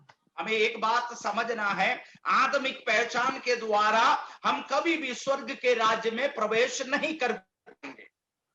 കാരണം ജഡരക്തങ്ങൾക്ക് ഒരിക്കലും ദൈവരാജ്യം അവകാശമാക്കാൻ സാധിക്കില്ല. मांस और लहू कभी भी परमेश्वर का राज्य जो है प्राप्त नहीं कर पाएंगे. അതിന് ഒരു വീണ്ടും ജനന അനുഭവം ആവശ്യമാണ്. We need to be born again. और एक जो है नया जन्म, एक नया उद्धार का अनुभव उस जीवन में व्यक्ति में आना बहुत जरूरी है। അപ്പൊ നമ്മുടെ ഐഡന്റിറ്റി മാറും. और हमारा जो पहचान है पूरी तरह से बदल जाएगा। നമ്മൾ ദൈവത്തിന്റെ മക്കൾ ആയി മാറും. അതൊരു വലിയ ഐഡന്റിറ്റിയാണ്. हम परमेश्वर के संतान, वो सबसे बड़ा पहचान है। നമ്മൾ ശരിക്കും ദൈവത്തിന്റെ മക്കളാകുന്ന പള്ളിയിൽ വരുന്നു, ചർച്ചിൽ വരുന്നോണ്ടല്ല. हम चर्च जाते इसलिए परमेश्वर के संतान नहीं बनते। എവിടെയെങ്കിലും യോഗത്തിന് കൈപൊക്കിയതുകൊണ്ടും അല്ല. कहीं पर मीटिंग में अपने हाथ उठाए इसलिए नहीं। അവന്റെ ആത്മാവ് നമ്മുടെ ഉള്ളിലുള്ളതുകൊണ്ടാണ്. उसकी आत्मा हमारे अंदर है इसलिए है। അവന്റെ ജീവൻ നമുക്ക് തന്നിട്ടുണ്ട്, അതുകൊണ്ട്. उस प्रभु यीशु ने अपना जीवन हमें दिया इसलिए। നമ്മൾ എങ്ങനെ നമ്മുടെ അപ്പനും അമ്മയ്ക്കും മക്കളായിട്ട് ജനിച്ചത്? हम कैसे अपने माता पिता के संतान बन के जन्मे हैं? അവരിൽ നിന്ന് ജീവൻ പ്രാപിച്ചിട്ടാ. उनके द्वारा जीवन हमने प्राप्त किया इसलिए। അപ്പൊ ദൈവത്തിന്റെ മക്കളായി മാറുന്നത് എങ്ങനെയാണ്? परमेश्वर के संतान कैसे बनते हैं? അവനിൽ നിന്ന് ജീവൻ പ്രാപിച്ചിട്ടേ അങ്ങനെ ആകാൻ പറ്റുള്ളൂ. उसी में से जीवन प्राप्त करने के द्वारा ही वो मिलता है। അപ്പൊ ദൈവത്തിൽ നിന്നൊരു ജീവൻ നമുക്ക് പ്രാപിക്കാതെ, നമുക്കത് കിട്ടാതെ നമ്മൾ ദൈവത്തിന്റെ മക്കളാകുന്നില്ല. परमेश्वर से अगर एक जीवन ना मिले तो हम कभी भी परमेश्वर के संतान बन नहीं पाएंगे। അപ്പൊ നമുക്ക് യഥാർത്ഥത്തിൽ കർത്താവ് വെച്ചിരിക്കുന്ന ഐഡന്റിറ്റി എന്ന് പറയുന്നത് ദൈവത്തിന്റെ മക്കൾ എന്നുള്ളതാണ് ഏറ്റവും പ്രധാനപ്പെട്ട ഒരു ഐഡന്റിറ്റി. और हमारा सबसे खास पहचान यही है कि परमेश्वर का संतान का जो पहचान है वही है। അത് നമ്മളെ കാണിച്ചു തരുന്നത് ദൈവത്തിന്റെ പുത്രനെ ഇങ്ങോട്ട് അയച്ചിട്ടാണ്. മക്കൾ അല്ലെങ്കിൽ മകൻ എന്ന് പറഞ്ഞാൽ എന്താണ് എന്ന് പുത്രനാണ് നമ്മളെ ഐഡന്റിറ്റി വെളിപ്പെടുത്തി തരുന്നത്. Who are you suppose to be? और वो पहचान प्रकट प्रभु यीशु मसीह जो पुत्र है उसी के द्वारा प्रकट किया है। ये परमेश्वर का वचन हमें दिखा, यीशु के द्वारा ही एक पुत्र कौन है प्रभु पर हमें दिखाता है। ഞാൻ ഈ പറയുന്ന കാര്യങ്ങൾ ഒരുപക്ഷെ നിങ്ങൾക്ക് അറിയാമായിരിക്കാം, പക്ഷെ നിങ്ങൾ സുവിശേഷം പറയുന്നവരും ഒക്കെ ആയതുകൊണ്ട് ഞാൻ വളരെ ചുരുങ്ങിയ നിമിഷം കൊണ്ട് ദൈവ മക്കളാണ് എന്നുള്ള ഐഡന്റിറ്റിയിലേക്ക് നമ്മൾ എങ്ങനെയാണ് പ്രവേശിക്കുന്നതെന്ന് എക്സ്പ്ലെയിൻ ചെയ്യാം. आप सुसमाचार सुनाने वाले लोग हैं इसलिए मैं और एक बार उसके गहराई से बताता हूं। परमेश्वर के संतान किस प्रकार बनते हैं उसको मैं आज बताना चाहता हूं। ഇത് വളരെ ശ്രദ്ധിച്ച് കേൾക്കേണ്ട ഒന്ന് രണ്ട് കാര്യങ്ങൾ ഇതിനകത്തുണ്ട്. बड़े ध्यान से सुनने वाले कुछ बातें इसमें हैं। യോഹന്നാന്റെ സുവിശേഷം 1-ാം അധ്യായത്തിന്റെ 12-ാം വാക്യം, यूहन्ना का सुसमाचार पहला अध्याय उसका 12 वचन में, അവനെ കൈക്കൊണ്ട് उसे प्राप्त अंगीकार करते हुए അവന്റെ നാമത്തിൽ വിശ്വസിക്കുന്ന ഏവർക്കും उसके नाम पर विश्वास करने वाले हर एक व्यक्ति को ദൈവമക്കളാകുവാൻ അവൻ അധികാരം കൊടുത്തു. संतान होने का अधिकार उसने दिया। ഇവിടെ നമുക്കുണ്ടാകുന്ന ഒരു തെറ്റിദ്ധാരണ, हमारे जीवन में गलतफहमी ये होती है, അവനെ കൈക്കൊള്ളുക എന്ന് പറയുമ്പോൾ उसको ग्रहण करना इसका मतलब നമ്മൾ സാധാരണ കേൾക്കുന്നത് നമ്മുടെ ഹൃദയത്തിന്റെ വാതിൽ ഇങ്ങനെ തുറന്ന് യേശുവിനോട് അകത്ത് പോവാ കർത്താവേ എന്ന് പറഞ്ഞ് അകത്ത് വിളിച്ചു കയറ്റുന്നതാണ്. हमारे दिल के जो है द्वार को खोलते यीशु अंदर आ जाओ ये कहते हैं, यही हम सोचते हैं। അങ്ങനെയല്ല. ये ऐसा नहीं है। ഒന്നാമത്തെ കാര്യം, യേശുക്രിസ്തു അങ്ങനെ ആരുടെയും ഹൃദയത്തിന്റെ വാതിൽക്കൽ നിന്ന് മുട്ടുന്നില്ല എന്നുള്ളതാണ്. पहला बात ये समझना है, किसी के हृदय के द्वार पर आकर यीशु मसीह खटखटा नहीं रहा है। ബൈബിളിൽ അങ്ങനെ വാക്യം ഉണ്ടല്ലോ പാസ്റ്ററെ, बाइबल में ऐसा वचन है पास्टर, പക്ഷെ ഹൃദയത്തിന്റെ വാതിൽക്കൽ മുട്ടുന്നില്ല. हृदय के दरवाजे पर खटखटा रहा है ऐसा लिखा नहीं है। ലാവോദിക്യ സഭയുടെ ദൂതൻ എഴുതുക, ഞാൻ വാതിൽക്കൽ നിന്ന് മുട്ടുന്നു. लावोदिकिया के कलीसिया के दूत को लिखो, मैं द्वार पर खटखटा रहा हूं। ഏത് വാതിലില്ല? कौन सा द्वार है? ലാവോദിക്യ സഭയുടെ വാതിലില്ല. लावोदिकिया कलीसिया के द्वार के बारे में बताया है। എന്തുകൊണ്ടാ കർത്താവ് മുട്ടുന്നത്? क्यों परमेश्वर वहां पर यीशु खटखटा रहा है? നമ്മൾ എന്തിനാ നമ്മുടെ വീടിന്റെ വാതിൽക്കൽ മുട്ടുന്നത്? അല്ലെങ്കിൽ ഒരു ഗസ്റ്റ് ആയിട്ട് എന്നിട്ട് ഒരു വീടിന്റെ വാതിൽക്കൽ മുട്ടുന്ന എന്ത് കാരണത്താല?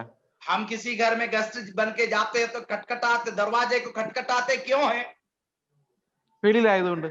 हम बाहर है इसलिए। അകത്താണെങ്കിൽ മുട്ടേണ്ട കാര്യമുണ്ടോ? अगर हम अंदर है तो खटखटाने की कोई जरूरत नहीं है। നിങ്ങൾ വിചാരിച്ചു എന്തുകൊണ്ടാന്ന് വെച്ചപ്പോ കൈ കൊണ്ടാന്നൊക്കെ പറയുന്ന ടൈപ്പ് ആൻസർ ആയിരിക്കും. അതല്ല. आपने ऐसा सोचा क्यों? अगर कैसा पूछे तो हाथ से खटखटाए, ऐसा सवाल का जवाब आपने सोचा होगा। കർത്താവ് പറഞ്ഞത്രേ ഉള്ളൂ, ഞാൻ വെളിയില. അകത്ത് വർഷിപ്പ് ഭയങ്കരം, പക്ഷെ കർത്താവ് വെളിയില. അതാണ് ഈ ആ വാതുക്കൽ നിന്ന് മുട്ടുന്നു എന്നുള്ളതിന്റെ അർത്ഥം. मैं द्वार कर खड़ा होके खटखटा रहा हूं, इसका मतलब ये है कि अंदर बड़ी आराधना सब कुछ हो रहा है लेकिन मैं आज भी बाहर हूं। ഞാൻ പല സഭയിലും കർത്താവ് ഇല്ലാത്ത അവസ്ഥ കണ്ടിട്ടുണ്ട്. मैं बहुत सारे कलीसियाओं में जहां पर प्रभु यीशु मसीह की उपस्थिति नहीं है ऐसा मैंने देखा है। കേരളത്തിലുള്ള ചർച്ചകളിൽ ഒത്തിരി അടുത്തും അങ്ങനത്തെ പ്രോബ്ലം ഉണ്ട്. ഞാൻ നോർത്ത് ഇന്ത്യയിലെ ചർച്ചകളിൽ അധികം പങ്കെടുത്തിട്ടില്ല. കേരളത്തിൽ ഒത്തിരി ചർച്ചകളിൽ അങ്ങനെയുണ്ട്. और केरल का बहुत सारे कलीसिया में इस प्रकार की एक दिक्कत है. नॉर्थ इंडिया के बारे में मैं उतना जानता नहीं हूँ. കേരളത്തിൽ നമ്മളൊരു ചർച്ച ചെന്ന് കഴിഞ്ഞാൽ രാവിലെ 2 പാട്ട് പാടും. केरल में जब हर कलीसिया में सुबह पहले जो 2 गाना गाते हैं. യാഹ് നല്ല ഇടയൻ. That's a song in Malayalam. You don't need to translate it. അതിന്റെ ആവശ്യമില്ല. ഓക്കെ, പറഞ്ഞതേ ഉള്ളൂ. 2 പാട്ട് പാടും. यहोवा अच्छा है चरवा है बोल के गाना गाते हैं. അത് കഴിഞ്ഞ് സങ്കീർത്തനം വായിക്കും, ദാവീദിനെ കുറിച്ച് പ്രസംഗിക്കും. और भजन संगीता पढ़ते हुए दाऊद के बारे में प्रचार करते हैं. അത് കഴിഞ്ഞ് എല്ലാവരും സാക്ഷ്യം പറയും. എന്റെ കൊച്ചിന് സുഖമില്ല, പ്രാർത്ഥിക്കണം. അവന്റെ എക്സാമിനേഷൻ ആണ്, പ്രാർത്ഥിക്കണം. വിസ ശരിയായിട്ടില്ല, പ്രാർത്ഥിക്കണം. സാക്ഷ്യം പറയും. और एक गवाही देते हैं कि मेरे बच्चे के एग्जाम है, प्रार्थना करो. वीसा नहीं मिला है, प्रार्थना करो. ये सब कहते हैं. അത് കഴിയുമ്പോൾ ഏതെങ്കിലും സ്പെഷ്യൽ ഒരു പ്രാർത്ഥനയുടെ കാണും. और उसके बाद एक प्रार्थना भी होता है. ഞാനൊരു കാര്യം വിട്ടുപോയി, സ്തോത്ര കാഴ്ച. ഞാൻ വിട്ടുപോയാലും നിങ്ങൾ അത് വിട്ടുപോയിരുന്നാ മതി. और उसके बाद जो है चंदा लेना, उसको मैं भूल गया तो भी आप लोग नहीं भूल तो होना है. ഓക്കെ, അത് കഴിഞ്ഞ് ഏതെങ്കിലും ഒരു ഗസ്റ്റ് പാസ്റ്റർ കാണും. और एक गेस्ट पास्टर भी हो सकता है. ഒത്തിരി സ്പീക്കർ ഓൺ ആയിട്ടുണ്ട്, അതാ. ഓക്കെ, ഒരു ഗസ്റ്റ് പാസ്റ്റർ കാണും. एक गेस्ट पास्टर होता है. എവിടെയോ ഒരു സ്പീക്കർ ഓൺ ആണോ? ഇപ്പൊ ശരിയായി. ഓക്കെ, ഈ ഗസ്റ്റ് പാസ്റ്റർ മോശയുടെ സ്പെഷ്യലിസ്റ്റ് ആയിരിക്കും. ये गेस्ट पास्टर जो है मूसा का स्पेशलिस्ट है. അല്ലെങ്കിൽ സെരുബാബേൽ ആലയം പണിതതിന്റെ സ്പെഷ്യലിസ്റ്റ് ആയിരിക്കും. नहीं तो जेरुब्बाबेल जो मंदिर बनाया उसके बारे में. സർവീസ് തീർന്നു. और जो है संगति समाप्त. 2 യഹൂദന്മാര് നിങ്ങളുടെ ചർച്ചിൽ വന്നിട്ടുണ്ടായിരുന്നു വിചാരിച്ചു. 2 यहूदी आपके कलीसिया में आए थे. അവർ അങ്ങോട്ടും ഇങ്ങോട്ടും എന്ത് പറയുന്നറിയോ? वो आपस में क्या कहेंगे? എടാ, അടുത്ത ആഴ്ച ഞാൻ ഇവിടെ തന്നെയാ വരുന്നുള്ളൂ. എന്തിനാ മട്ടാഞ്ചേരി വരെ പോകുന്നത്? മട്ടാഞ്ചേരിയിൽ യൂഷ് സിനഗോഗ് ഉണ്ട്, അവർ പ്രാർത്ഥിക്കുന്ന അവിടെയാണ്. और उनका वो ये कहेंगे कि केरल में मट्टांजेरी नाम के जगह पर जू का यहूदियों का एक प्रार्थनालय है, वहां पर जाने की जरूरत नहीं, मैं यहाँ पर अगले बार आऊंगा. അപ്പൊ മറ്റോ ചോദിക്കും, എടാ ഇത് പെന്തക്കോസ്തുകാർ ക്രിസ്ത്യാനികളുടെ പ്രാർത്ഥനയ്ക്ക് നീ എന്തിനാ വരുന്നത്? और वो यहूदी ये कहेंगे कि ये पेंतकोस वालों की आराधना में क्यों तू जाएगा? അപ്പൊ ഞാൻ പറയും, നീ ശ്രദ്ധിച്ചില്ലേ, യേശു ക്രിസ്തു എന്നൊരു വാക്കുപോലും അവർ പറഞ്ഞില്ലല്ലോ. അവരെല്ലാം പറഞ്ഞ ദാവീദിന്റെ കാര്യം, അമ്പലം അല്ല ടെമ്പിൾ പണിയുന്നതിന്റെ കാര്യമില്ലേ. അത് നമ്മളത് തന്നെയല്ലേ പറയുന്നത്. പിന്നെ എന്തിനാ നമ്മൾ കഷ്ടപ്പെട്ട് മട്ടാഞ്ചേരി പോകുന്നത്? और उनमें से यही कहेगा कि वो यीशु मसीह के बारे में तो कहा ही नहीं, दाऊद के बारे में, मंदिर के बनाने के बारे में कहा है. हम भी तो वही बात को कहते हैं. മോശ മരുഭൂമി കൂടെ നടന്നു, അതൊക്കെയല്ലേ പറയുന്നുള്ളൂ അല്ലേ? അല്ലാതെ വേറൊന്നും പറയുന്നില്ലല്ലോ. പിന്നെ നമുക്ക് ഇവിടെ എന്താ കുഴപ്പം? और मूसा मरुस्थल में आगे बढ़ा, इन बातों को बताता है, उससे बढ़कर कुछ तो नहीं बता रहे. അത് ശരിയാണല്ലോ, എന്നാ പിന്നെ ഞാനും ഇങ്ങോട്ടേ ഉള്ളൂ. और वो कहेगा कि हाँ ये तो सही बात है, कल से मैं भी यहीं पर आऊंगा. वो भी कहेगा. നമുക്ക് ഇടർച്ചയായ യേശു ക്രിസ്തു ഇവർക്കും ഇടർച്ചയാന്ന് തോന്നുന്നു. അതുകൊണ്ട് നമുക്ക് ഇവിടെ തന്നെ കൂടാം. और हमारे लिए जो ठोकर यीशु मसीह है, उनके लिए भी ठोकर है, ऐसा वो कहेंगे. കർത്താവ് വാതിൽക്ക് നിന്ന് മുട്ടുന്നു. परमेश्वर जो यीशु मसीह जो है द्वार पर खड़ा होके खटखटा ഒറ്റ रहा है. അക്ഷരമെങ്കിലും അവനെ കുറിച്ച് പറഞ്ഞു, കർത്താവേ നീ എന്റെ പാപങ്ങൾക്ക് വേണ്ടി മരിച്ചതിനായിട്ട് സ്തോത്രം. कम से कम നിന്റെ एक രക്തത്താൽ शब्द എനിക്ക് उनके बारे പാപമോചനം में തന്നതിനായിട്ട് उसके നിന്റെ രക്തത്താൽ എനിക്ക് പാപമോചനം തന്നതിനായിട്ട് സ്തോത്രം. प्रभु यीशु मसीह के बारे में धन्यवाद कहते हैं, तूने अपने प्राण देते हुए, लहू देते हमें बचाए. कम से कम ये शब्द तो कह जरूरी है. അതുപോലും ഇന്ന് സഭയിൽ മറന്നു പോവാ. और उस बात को भी कलीसिया में लोग भूल जाते हैं. എത്ര സങ്കടകരമായിരിക്കും അല്ലേ ഇത്? कितने दुख भरी एक परिस्थिति है. ഓക്കെ, അപ്പൊ ഈ ഹൃദയം തുറന്ന് നമ്മൾ സ്വീകരിക്കുന്ന ഒരു കാര്യമല്ല, കർത്താവിനെ അങ്ങനെ അല്ല നമ്മൾ സ്വീകരിക്കുന്നത്. हम हृदय खोलकर यीशु को अपने अंदर स्वीकार करना, ऐसा नहीं यीशु को स्वीकार करते. പിന്നെ എങ്ങനെയാണ് നമുക്ക് നോക്കാം. फिर कैसा है, उस बात को हम जरा देखेंगे. അവനെ കൈക്കൊണ്ട് അവന്റെ നാമത്തിൽ വിശ്വസിക്കുന്നവർക്ക്, उससे अंगीकार करते हुए उसके नाम पर जो विश्वास करते हैं. എങ്ങനെയല്ല എന്ന് അതിന്റെ താഴെ എഴുതിയിട്ടുണ്ട്. वो कैसा नहीं है उसके नीचे लिखा हुआ. യേശുവിനെ സ്വീകരിക്കുന്നത് എങ്ങനെയല്ല എന്ന് അവിടെ എഴുതിയിട്ടുണ്ട്. यीशु को कैसे नहीं स्वीकार करते हैं उसके बारे में लिखा है. രക്തത്താലല്ല, लहू से नहीं. എന്ന് പറഞ്ഞാൽ അപ്പൻ വിശ്വാസിയാന്ന് ഓർത്തുകൊണ്ട് മക്കൾ വിശ്വാസിയാകണമെന്നില്ല.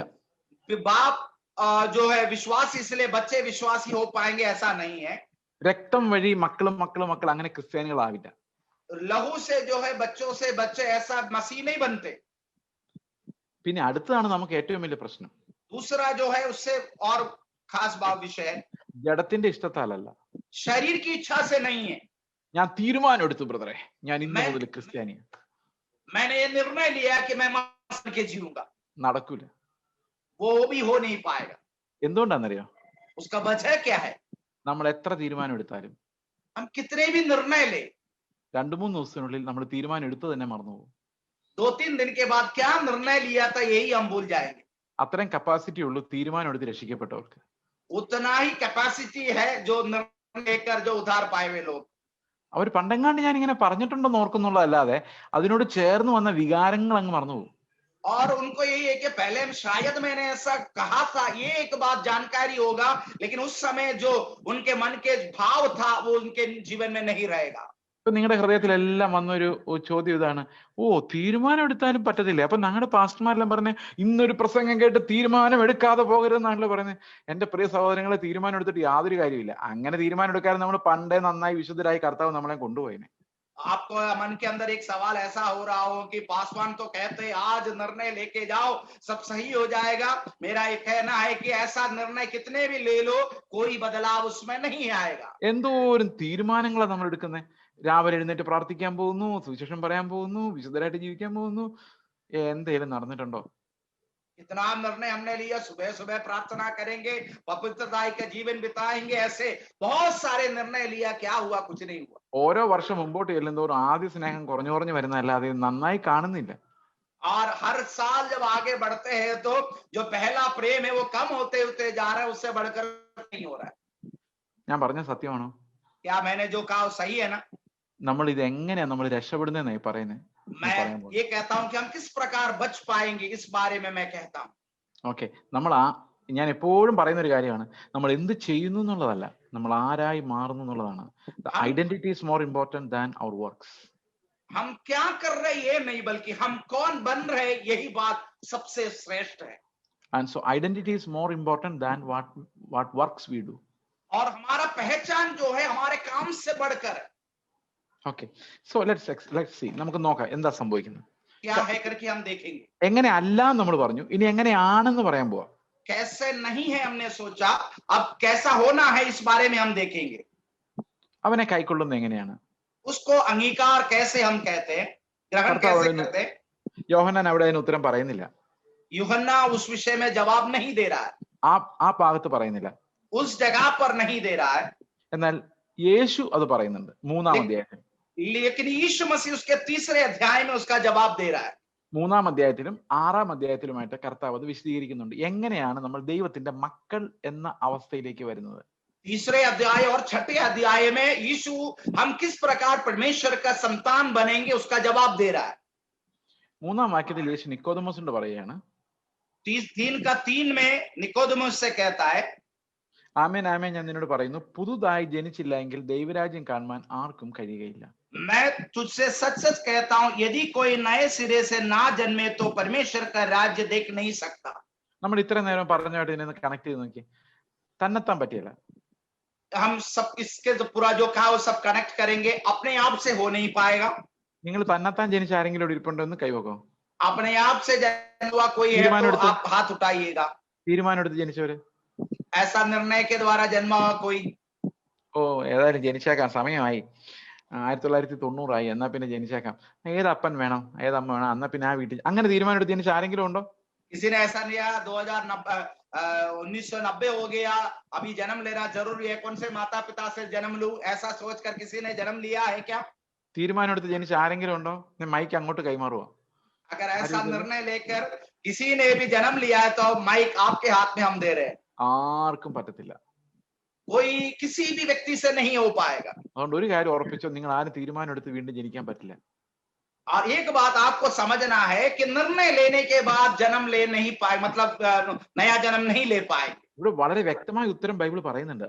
അത് നമ്മൾ ശ്രദ്ധിച്ചേ പറ്റൂ. കാരണം ഇനി ആരെങ്കിലും വീണ്ടും ജനിച്ചിട്ടില്ല എങ്കിൽ, ഇത്രയും പ്രായമായിട്ടും വീണ്ടും ജനിച്ചിട്ടില്ലെങ്കിൽ, you are getting one more chance before the Lord comes. और परमेश्वर के वचन में गहराई से ये बात बता रहा है, अगर कोई नया जन्म आज तक प्राप्त नहीं किया तो आपको और एक अवसर है। ഞാൻ പറഞ്ഞു വരുന്നത്, നമ്മളെ ദൈവ മക്കൾ എന്നുള്ള ഐഡന്റിറ്റി എങ്ങനെ ഉണ്ടാകുന്നു, ആ ഐഡന്റിറ്റിയിൽ നമ്മൾ എങ്ങനെ ജീവിക്കണം, ഈ രണ്ട് കാര്യങ്ങളാണ് നമ്മൾ ഇന്നും നാളെയും കേൾക്കുന്നത്. As four family, youth and all. परमेश्वर के संतान हम कैसे बनेंगे और उसके अनुसार कैसे जिएंगे, आज और कल इसी विषय में हम देखेंगे। ഓക്കെ, കർത്താവ് പറയാണ് വീണ്ടും ജനിച്ചില്ലെങ്കിൽ ദൈവരാജ്യം കാണുവാൻ കഴിയില്ല. और वहां पर कहता है नया जन्म सिरे से ना जन्मे तो स्वर्ग राज्य प्राप्त नहीं कर पाओगे. ഈ യേശുക്രിസ്തു പറയുന്ന ഭയങ്കര ഒരു കഠിന വാക്കാണ് കേട്ടോ. കാരണം നമ്മൾ കേരളത്തിൽ പലരും ഇങ്ങനത്തെ കഠിന വാക്കുകൾ പറയാറുണ്ട്. और यीशु ने बड़े कठिन शब्द को बात को वहां पर कहा है. केरल में भी ऐसे लोग कहते हैं. ഈ കഠിന വാക്ക് എന്താണെന്ന് മലയാളത്തിൽ ഞങ്ങളുടെ നാട്ടുകാർ പറയുന്ന കഠിന വാക്ക് ഇതാണ്. जो केरल के लोग इस प्रकार कठिन बातें कहते हैं. എടാ നീ ഇത് ചെയ്യണമെങ്കിൽ രണ്ടാമതൊരു ജന്മം കൂടെ ജനിക്കണം, ഇതും കൊണ്ട് നടക്കില്ല. उनका मलयाली का एक कहने की बात यह है कि अगर तुम्हें ये करना है तो दोबारा तुम्हें जन्म लेना पड़ेगा. ഈ ജന്മം കൊണ്ട് നടക്കില്ല. ये जन्म से तो हो नहीं पाएगा. അതാ യേശുവും പറയുന്നത്. और यीशु भी वही कहता है. നിക്കോദമോസേ, ഈ ജന്മം കൊണ്ട് നിനക്ക് ദൈവരാജ്യത്തിൽ പോകാൻ പറ്റില്ല, നീ ഒന്നുകൂടെ ജനിച്ചാലേ പറ്റൂ. और हे निकोदिमोस, तुम्हारे इस जन्म से तो नहीं होगा, दोबारा एक जन्म तुम्हें लेना पड़ेगा. നിക്കോദമോസ് ശരിക്കും പേടിച്ചു പോയി. निकोदिमोस ज्यादा डर गया. നിക്കോദമോസ് ഇത്രയും പ്രായമായ ഞാൻ ഇനി എങ്ങനെ ഒന്നുകൂടെ ജനിക്കും? ഇങ്ങനത്തെ സുവിശേഷം പറഞ്ഞ് ഞങ്ങൾ എങ്ങനെ വിശ്വസിക്കും? എന്ത് ചെയ്യും?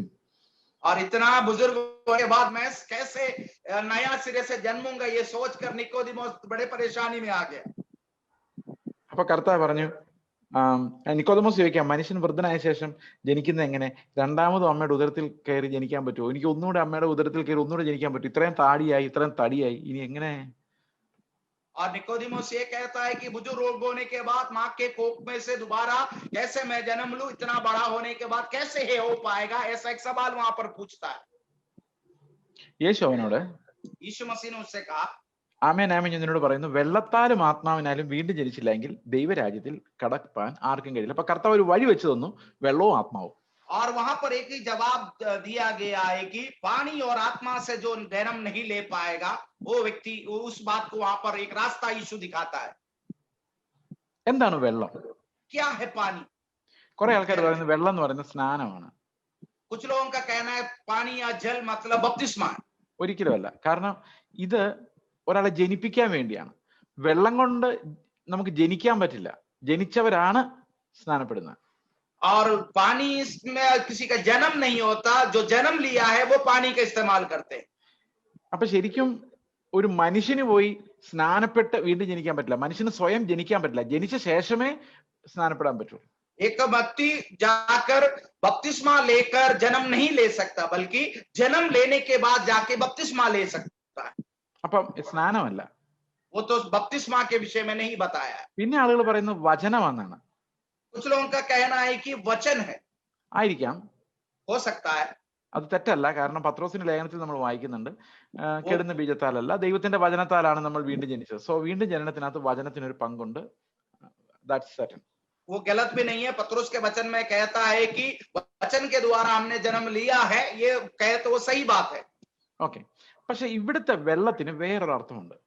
लेकिन यहाँ पर जो जल दिया है उसका एक दूसरा अर्थ है. നമുക്ക് അതിന്റെ അർത്ഥം ഒന്ന് കണ്ടുപിടിക്കാൻ നോക്കാം. उसका अर्थ जरा हम देखेंगे. 6-ാം അധ്യായത്തിൽ 6-ാം വാക്യത്തിൽ കർത്താവ് പറയാണ്, 6वें वचन में परमेश्वर कहता है, ജഡത്താൽ ജനിച്ചതെല്ലാം ജഡമാവുന്നു. അതായത് ആദമിക് മാൻ ഈസ് ഓൾവേസ് ആൻ ആദമിക് മാൻ. आदम से जिया जन्मा हुआ सब आदमिक मनुष्य है, शारीरिक मनुष्य है. അപ്പൊ ആദമിക മനുഷ്യര് നിസാര മനുഷ്യരല്ല കേട്ടോ, നല്ല സ്ട്രോങ് മനുഷ്യരാ. आदमिक मनुष्य जो है साधारण लोग नहीं है, बलवान लोग है. അപ്പൊ അവർക്ക് കുറെ അനുഗ്രഹങ്ങൾ എന്ന് പറയാൻ പറ്റില്ല, കുറെ അവകാശങ്ങളുണ്ട് ആദമില്. और आदम से जन्मा हुआ लोगों को कुछ अवकाश भी है. ബുദ്ധിയുണ്ട്, बुद्धि है, ധനമുണ്ട്, धन है, ബന്ധുബലമുണ്ട്, जो परिवार का बल है, ആരോഗ്യമുണ്ട്. तंदुरुस्ती है. ഇതെല്ലാം ആദമിലുള്ള എല്ലാവർക്കും ഉണ്ട്. आदम से जन्मा हुआ सबों को है वो. അപ്പൊ ആദമിൽ തന്നെ ഉള്ള ബ്ലെസ്സിങ്സ് ആണ് ഈ ഞാൻ പറഞ്ഞതല്ല. आदम के अंदर जो आशीष है उसी बात को मैं आपको बता रहा हूं. നല്ല ശാപമുണ്ട്, और श्राप भी है. ഉറപ്പായിട്ട് നരകത്തിൽ പോവും, ഉറപ്പായിട്ട് നരകത്തിൽ പോവും. निश्चय नरक में जाएगा, നിശ്ചയമായിട്ടും മരിക്കും, निश्चय मृत्यु होगा. അത് ഉറപ്പാ. ആദമിന്റെ എല്ലാ സന്തതിക്കും അത് അവകാശമായിട്ട് കൊടുത്തേക്കുന്നേ. आदम के हर संतान को अवकाश के तौर पर वो मिला हुआ है. അത് സംഭവിക്കാതിരിക്കത്തില്ല. वो तो होना निश्चय है. അപ്പൊ അതിനിടയിൽ ഒരു കുറച്ച് കാലത്ത് ആദമിന്റെ സ്റ്റാറ്റസിലുള്ളവർക്കെല്ലാം കുറച്ച് അനുഗ്രഹങ്ങളും കിട്ടും, കുറച്ച് അടിയും കിട്ടും, കുറച്ച് അത് കിട്ടും, ഇത് കിട്ടും, എല്ലാം കൂടെ ചേർന്ന ഒരു മിക്സഡ് ആയിട്ടുള്ള ഒരു ജീവനാണ് ഈ ആദമിലുള്ള ലൈഫ് എന്ന് പറയുന്നത്. आदम के जो द्वारा जन्मा वो इस जीवन में कुछ आशीषें, कुछ दुख, कुछ कष्ट, मार, ये सब मिलकर वो हमें मिलता है। നന്മയും തിന്മയും ഉണ്ട് അതിനകത്ത്. भलाई और बुराई दोनों उसमें है। പണ്ടൊരു എഴുത്തുകാരൻ ഇങ്ങനെ പറഞ്ഞിട്ടുണ്ട്, life is a general drama of pain where happiness is an occasional episode എന്ന് പറഞ്ഞാൽ ജീവിതം മുഴുവൻ കഠിനമാണ്, ഇടയ്ക്കിടയ്ക്ക് ഓരോരോ സന്തോഷങ്ങൾ ഇങ്ങനെ വരുന്നു. അതാണ് ഈ ആദമിക് ലൈഫിന്റെ പ്രത്യേകത. एक व्यक्ति ने इस प्रकार लिखा है कि जीवन भर कष्टों से भरा हुआ है, लेकिन बीच बीच में कुछ आनंद या खुशी मिलती है. അല്ലേ? അപ്പൊ ഇതാണ് ആദമിക ജീവൻ എന്ന് പറയുന്നത്. और यही है आदम के द्वारा या आत्मिक जीवन को हम जो कहते हैं. ഇവിടെ യേശുക്രിസ്തുവിന്റെ നാമത്തിൽ നമ്മൾ ചോദിക്കുന്നതും ബഹളം വെക്കുന്നതും എന്താ പിടിച്ചു വെച്ച് പ്രാർത്ഥിക്കുന്നതല്ലേ ആദമിന്റെ കുറച്ച് അനുഗ്രഹങ്ങൾ കിട്ടാൻ വേണ്ടിയാ. और इस संसार में जब हम प्रार्थना करते, पकड़कर प्रार्थना करते हैं, इसलिए कि इस आत्मिक आशीष में उसमें से कुछ प्राप्त हो जाए. കുഴപ്പമില്ല, പക്ഷെ ക്രിസ്തുവിന്റെ വാഗ്ദത്തങ്ങളെല്ലാം മറന്നിട്ട് ആ പണി എന്നുള്ളതാണ് നമ്മുടെ ഐഡന്റിറ്റി ക്രൈസിസ്. ശരിക്കും നമ്മൾ ആരാണ്? लेकिन हमारा सबसे बड़ा दिक्कत परमेश्वर के यीशु के द्वारा जो भी आशीषें हैं उसे भूलकर इसके पीछे हम पड़े हुए हैं. നമ്മൾ ശരിക്കും ആരാ? ആദമിന്റെ ആണോ കർത്താവിന്റെ ആണോ? അത് നമ്മൾ ആദ്യം തീരുമാനിക്കണം. हम पहले एक निर्णय लेना है कि हम आदम के हैं या यीशु के हैं. ആദമിന്റെ മക്കൾക്ക് കിട്ടുന്ന അനുഗ്രഹങ്ങളെ നമുക്ക് എന്താ പറയുന്നത്? അതിനൊരു തിയോളജിക്കൽ വേർഡ് എന്ന് പറയുന്നത് കോമൺ ഗ്രേസ് എന്നാണ്, അതായത് പൊതുവായ കൃപ എന്ന് പറയും. आदम के द्वारा मिलने वाले सारे अनेक अनुग्रह को कॉमन या साधारण अनुग्रह के तौर पर बताया गया है. ഇപ്പൊ നമുക്ക് ബസ്സിൽ കയറി സീറ്റ് കിട്ടി, ഓ ദൈവത്തിന്റെ കൃപ, അത് കോമൺ ഗ്രേസാ. ബസ്സിൽ ഒത്തിരി പേർക്ക് സീറ്റ് കിട്ടുന്നുണ്ട്, വിശ്വാസിക്കും അവിശ്വാസിക്കും. और हम एक बस में जा रहे हैं, जाते वक्त हमें एक सीट मिल गया तो वो तो बहुत अच्छी बात है, अनुग्रह की बात है, वो हमें भी मिलता है, साधारण लोगों को भी मिलता है. ഓക്കെ, അപ്പോൾ ഇങ്ങനെയുള്ള അനുഗ്രഹങ്ങളാണ് നമ്മൾ ആദമിക് ബ്ലെസ്സിങ്സ് എന്ന് പറയുന്നത്. और ऐसे आशीषों को आदमिक आशीष के तौर पर हम कहते हैं. അത് നമുക്കുണ്ടോ എന്ന് ചോദിച്ചാൽ ഉണ്ട്, ഇല്ലെന്ന് ചോദിച്ചാൽ ഇല്ല. വാഗ്ദത്തമായിട്ടില്ല, പക്ഷെ നമുക്ക് ദൈവം അവന്റെ ഇഷ്ടത്തിനനുസരിച്ചൊക്കെ ഈ ലോകത്ത് ജീവിക്കാനുള്ളതൊക്കെ തരുന്നുണ്ട്, അവകാശമായിട്ടല്ല, ബട്ട് നമ്മുടെ ആവശ്യങ്ങൾക്ക് അനുസരിച്ച്. और वो हमें मिलता है, ऐसा नहीं कि नहीं मिलता है, वो हमारे अवकाश के तौर पर नहीं, जरूरत के अनुसार परमेश्वर हमें देता है. ഓക്കെ, അപ്പോൾ ഇവിടെ പറയുന്നത് ജഡത്താൽ ജനിച്ചതെല്ലാം ആഡമിക് ആണ്. ആഡമിക് എന്ന് പറഞ്ഞു കഴിഞ്ഞാൽ അവർക്ക് ദൈവരാജ്യം അവകാശമാക്കാൻ പറ്റില്ല. ജഡത്താൽ ജനിച്ചതെല്ലാം ജഡമാണ്. शारीरिक तौर पर जितनों ने जन्म लिया वो आदमिक है, वो स्वर्ग के राज्य के अधिकारी बन नहीं पाएंगे. കർത്താവ് പറയാണ്, ആത്മാവിൽ ജനിച്ചതാണ് ആത്മാവ്, അതിന് മാത്രമേ ദൈവരാജ്യത്തിൽ പ്രവേശിക്കാൻ പറ്റുള്ളൂ. आत्मा से जो जन्म लिया वो आत्मिक और वो ही स्वर्ग राज्य में अवकाशी बन पाएंगे. അടുത്ത വാക്യം പറയാണ്, നിങ്ങൾ പുതുതായി ജനിക്കണം എന്ന് ഞാൻ നിങ്ങളോട് പറയുകയാൽ ആശ്ചര്യപ്പെടരുത്. वहां पर ये कहते हैं कि तुम नया सिरे से जन्मो, ये कहे तो तुम अचंभित ना होना. ഈ പുതുതായിട്ട് ജനിക്കുന്നതിന്റെ അവസ്ഥ എന്താണെന്ന് കർത്താവ് പറഞ്ഞിട്ടുണ്ട്. नया जन्म प्राप्त किया व्यक्ति का परिस्थिति क्या है, यीशु कहता है. നമ്മൾ ആരാണെന്ന് അറിയാൻ ഇത് വളരെ നല്ലതാണ്. हम कौन है इसे अगर जानना है तो ये अच्छी बात है. പക്ഷെ ഇത് ഒത്തിരി പേര് ഇന്ന് യോഗത്തിലുള്ളത് കൊണ്ട് ഇതിൽ എത്ര പെർസെന്റേജ് വീണ്ടും ജനിച്ചാന്നൊക്കെ ഇത് കേട്ട് കഴിയുമ്പോഴേ മനസ്സിലാവുള്ളൂ. കാരണം ഇത് വീണ്ടും ജനിക്കാത്തവർക്ക് ഒട്ടും സഹിക്കാൻ പറ്റില്ല. ഇനി അടുത്ത വാക്യം, और जो है कितने लोग उद्धार पाए मैं नहीं जानता हूं, उनको ये बात जो है ज्यादा पसंद नहीं आएगा. കാറ്റ് ഇഷ്ടമുള്ളിടത്ത് വീശുന്നു, ഊതുന്നു, അതിന്റെ ശബ്ദം നീ കേൾക്കുന്നുവെങ്കിൽ അത് എവിടെ നിന്ന് വരുന്നുവെന്നും എവിടേക്ക് പോകുന്നെന്നും അറിയുന്നില്ല. ആത്മാവിനാൽ ജനിച്ചവനെല്ലാം അങ്ങനെ ആകുന്നു എന്ന് പറഞ്ഞു. ഇതൊരു കട്ടിയായ വാക്യമാണ്. और हवा कहां से आता है, कहां से जा रहा, कहां को जा रहा है, ये तो समझ नहीं पाएगा, बल्कि उसका आवाज सुन पाएगा. उसी प्रकार आत्मा में जन्म प्राप्त किए हुए जन्मे हुए लोग भी है. എന്ന് പറഞ്ഞാൽ എന്താ അർത്ഥം? उसका मतलब क्या है? ഈ കാറ്റിന്റെ പ്രത്യേകത എന്താണ്? हवा का खासियत क्या है? കാറ്റ് ആലോചിക്കുന്നുണ്ടോ, ഓ വീശി വീശി മടുത്തു, ഇനി ഒന്ന് ഉറങ്ങിയിട്ട് നാളെ രാവിലെ എഴുന്നേറ്റ് പിന്നെയും വീശാം? നോ. हवा ऐसा नहीं सोचता कि आज तो बहुत यहाँ से बहुत आगे निकल गया, अब थोड़ा आराम करने के बाद कल मैं वहां पर जाता हूं, ऐसा कभी नहीं सोचता है. ഇനി മുമ്പോട്ട് പോയാൽ മലയാണ്, അവിടെ ഇടിച്ചാൽ എന്റെ കാറ്റ് തീരും, അതുകൊണ്ട് വേണ്ട. അങ്ങനെയൊന്നും കാറ്റിനില്ല. हवा ऐसा नहीं सोचता है कि आगे जाने पर बड़ा चट्टान है, वहां पर मैं टकरा जाऊंगा इसलिए वापस पीछे मुड़ते, ऐसा कुछ वो सोचता नहीं है. അപ്പൊ ആത്മാവ് എന്ന് പറഞ്ഞാൽ കാറ്റ് പോലെയാണ്. ആത്മാവ് എന്നുള്ള വാക്ക് ന്യൂമ, അതും കാറ്റെന്ന് അതിന്റെ അർത്ഥം. അപ്പൊ കാറ്റ് പോലെയാണ്, അതിന് എന്താ പരിസ്ഥിതി ഒന്നും അറിയേണ്ട കാര്യമില്ല, അതിങ്ങനെ വീശിക്കൊണ്ടിരിക്കും. आत्मा का खासियत यही है, हवा के समान है. जो न्यूमा जो शब्द उसका हवा ही है, उसका मतलब जहां को जाना है वो चलता चला जाएगा, रुकेगा नहीं. ഇലക്ഷൻ ആരാ ജയിച്ചത്? അനുകൂലമായോ പ്രതികൂലമായോ ഇതൊന്നും കാറ്റിനറിയേണ്ട കാര്യമില്ല. हवा को इलेक्शन में कौन जीता, हमारे पक्ष का है क्या विपक्ष का है क्या, वो कोई जवाब, सवाल का जवाब उसकी जरूरत नहीं है. കാറ്റ് ഇതിനെക്കുറിച്ച് ഒന്നും കൺസേൺഡ് അല്ല. और हवा जो इसके बारे में कुछ सोचता ही नहीं है. ഈ കാറ്റ് പോലെ ജീവിച്ച പലരും തുടങ്ങുന്നത് ജീവിതം. हवा के समान जीते हुए बहुत से लोग अपना जीवन शुरुआत करते हैं. ആത്മീയ ജീവിതം തുടങ്ങുമ്പോ അങ്ങനെയാ, കാറ്റ് പോലെ ആവണമെന്ന് ആഗ്രഹം.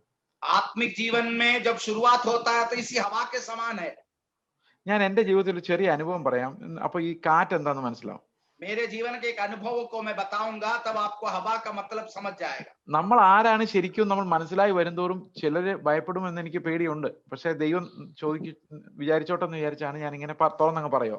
और हम कौन है इसके अगर जानकारी अगर हम आएगा तो मनुष्य के अंदर डर आएगा, लेकिन आपको होना इसलिए परमेश्वर के नाम पे मैं बता रहा हूँ. ഞാൻ വിവാഹം കഴിക്കാൻ നേരത്ത് मैं जब शादी करने जा रहा था, ഒരു അങ്കിള് എന്ന് പറയാൻ പറ്റില്ല, ഒരു അച്ചായൻ അല്ലെങ്കിൽ एक जो भाई था, പ്രായമായ ഒരാള്, थोड़ा बुजुर्ग आदमी था. ഈ പ്രായമായവർക്ക് ഭയങ്കര എക്സ്പീരിയൻസ് ആണ്. बुजुर्ग लोगों को बहुत सारे एक्सपीरियंस है, പക്ഷെ ചില സമയത്ത് അത് ഭയങ്കര അപകടം ചെയ്യും. लेकिन वो एक्सपीरियंस जो है कुछ समय में बड़े खतरे है. പുള്ളി എന്നെ വിളിച്ചിട്ട് പറഞ്ഞു, उन्होंने मुझे बुलाकर ये कहा, എന്നെക്കാൾ ഒരു 50 വയസ്സെങ്കിലും കൂടുതലുള്ള ആളാണ്, मुझसे 50 साल उम्र ज्यादा एक व्यक्ति है.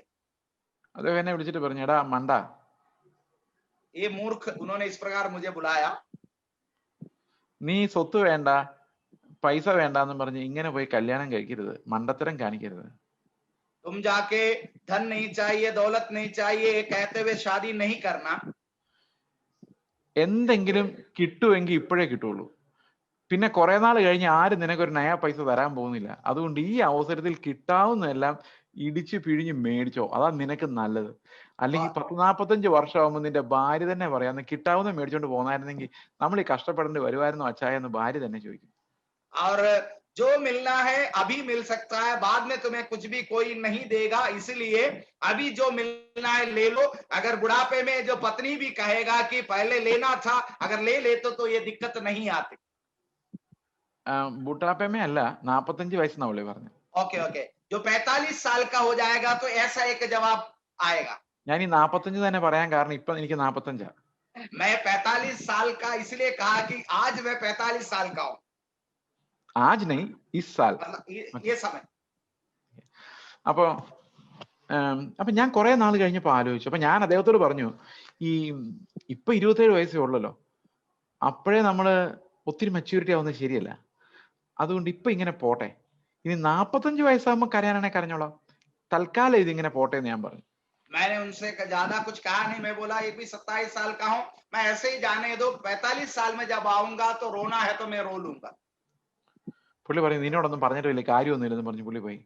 और वो व्यक्ति ने कहा तुमसे कहने से कोई मतलब ही नहीं है बोलकर वो चला गया. പക്ഷെ ഞാൻ പിന്നീട് ആലോചിച്ചു, 45 വയസ്സിന്റെ പ്രത്യേകത എന്താ പുള്ളി 45 എന്ന് പറഞ്ഞത്. मैंने फिर उस पर विचार किया कि ये व्यक्ति ने 45 साल का जो साल के बारे में क्यों कहा था. പിന്നെ എനിക്ക് ഏതാണ്ട് ഒരു 40-42 വയസ്സായപ്പോ എനിക്ക് പിടികിട്ടി എന്താണ് പുള്ളി 45 എന്ന് പറഞ്ഞത്. जब मैं 42 साल का हुआ था उसका जवाब मुझे धीरे मिलना शुरू हो गया. ഓക്കെ, അതായത് ഈ 45 വയസ്സാകുമ്പോൾ സംഭവിക്കുന്നത്, അത് ഞാൻ പറഞ്ഞു, ഈ പ്രായമായവർക്ക് ഭയങ്കര ലൈഫ് എക്സ്പീരിയൻസ് ആണെന്ന് പറഞ്ഞ് നമ്മുടെ പിള്ളേര് +2 കഴിഞ്ഞ് ഹയർ സ്റ്റഡീസിന് റെഡിയാവും. जो 45 साल का जब होते हैं तो हमारे बच्चे जो है 12वीं पास करते हुए और हायर स्टडीज के लिए जाना शुरू होते. ഓക്കെ, അപ്പോ പൈസ വേണം. उस समय धन की जरूरत है. പെൺപിള്ളേരാണെ കല്യാണം ആലോചിക്കാൻ സമയം ആയി വരുന്ന പോലെ തോന്നും, അത്ര ആവില്ല എന്നാ പോലെ ഏകദേശം. और लड़कियां हैं तो शादी तो हो नहीं पाए, लेकिन जैसे देखने पे पता चलता है जल्दी ही शादी करवाना है. അപ്പം ഈ കാറ്റ് പോലെ പോയ പരിപാടി നടക്കില്ല, എവിടെയെങ്കിലും ഒന്ന് സെറ്റിൽ ആകാൻ ആഗ്രഹം തോന്നും. और उस समय में हवा के समान भागने से या आगे जाने से नहीं हो पा, कहीं पर एक जगह पर स्थिर होना है, सेटल होना है, ऐसा एक सोच दिमाग में आता है. എവിടെയെങ്കിലും ഒരു പില്ലർ ഇടണം തോന്നും. वह एक जगह पर एक खंबा गाड़ना है, ऐसा इच्छा रहेगा. പിന്നെ എവിടെ കുറെ വിശ്വാസികൾ, നല്ല ഒത്തിരി വിശ്വാസികളുള്ള സഭ അന്വേഷിക്കും, അല്ലെങ്കിൽ ഗൾഫിൽ പോകാൻ എന്തെങ്കിലും വഴിയുണ്ടെന്ന് അന്വേഷിക്കും. എങ്ങനെയെങ്കിലും ഈ 45-50 വയസ്സിനുള്ളിൽ സംഗതി റെഡിയാക്കി എടുക്കും. അത് മനുഷ്യന്റെ ഒരു സ്വഭാവമാണ്.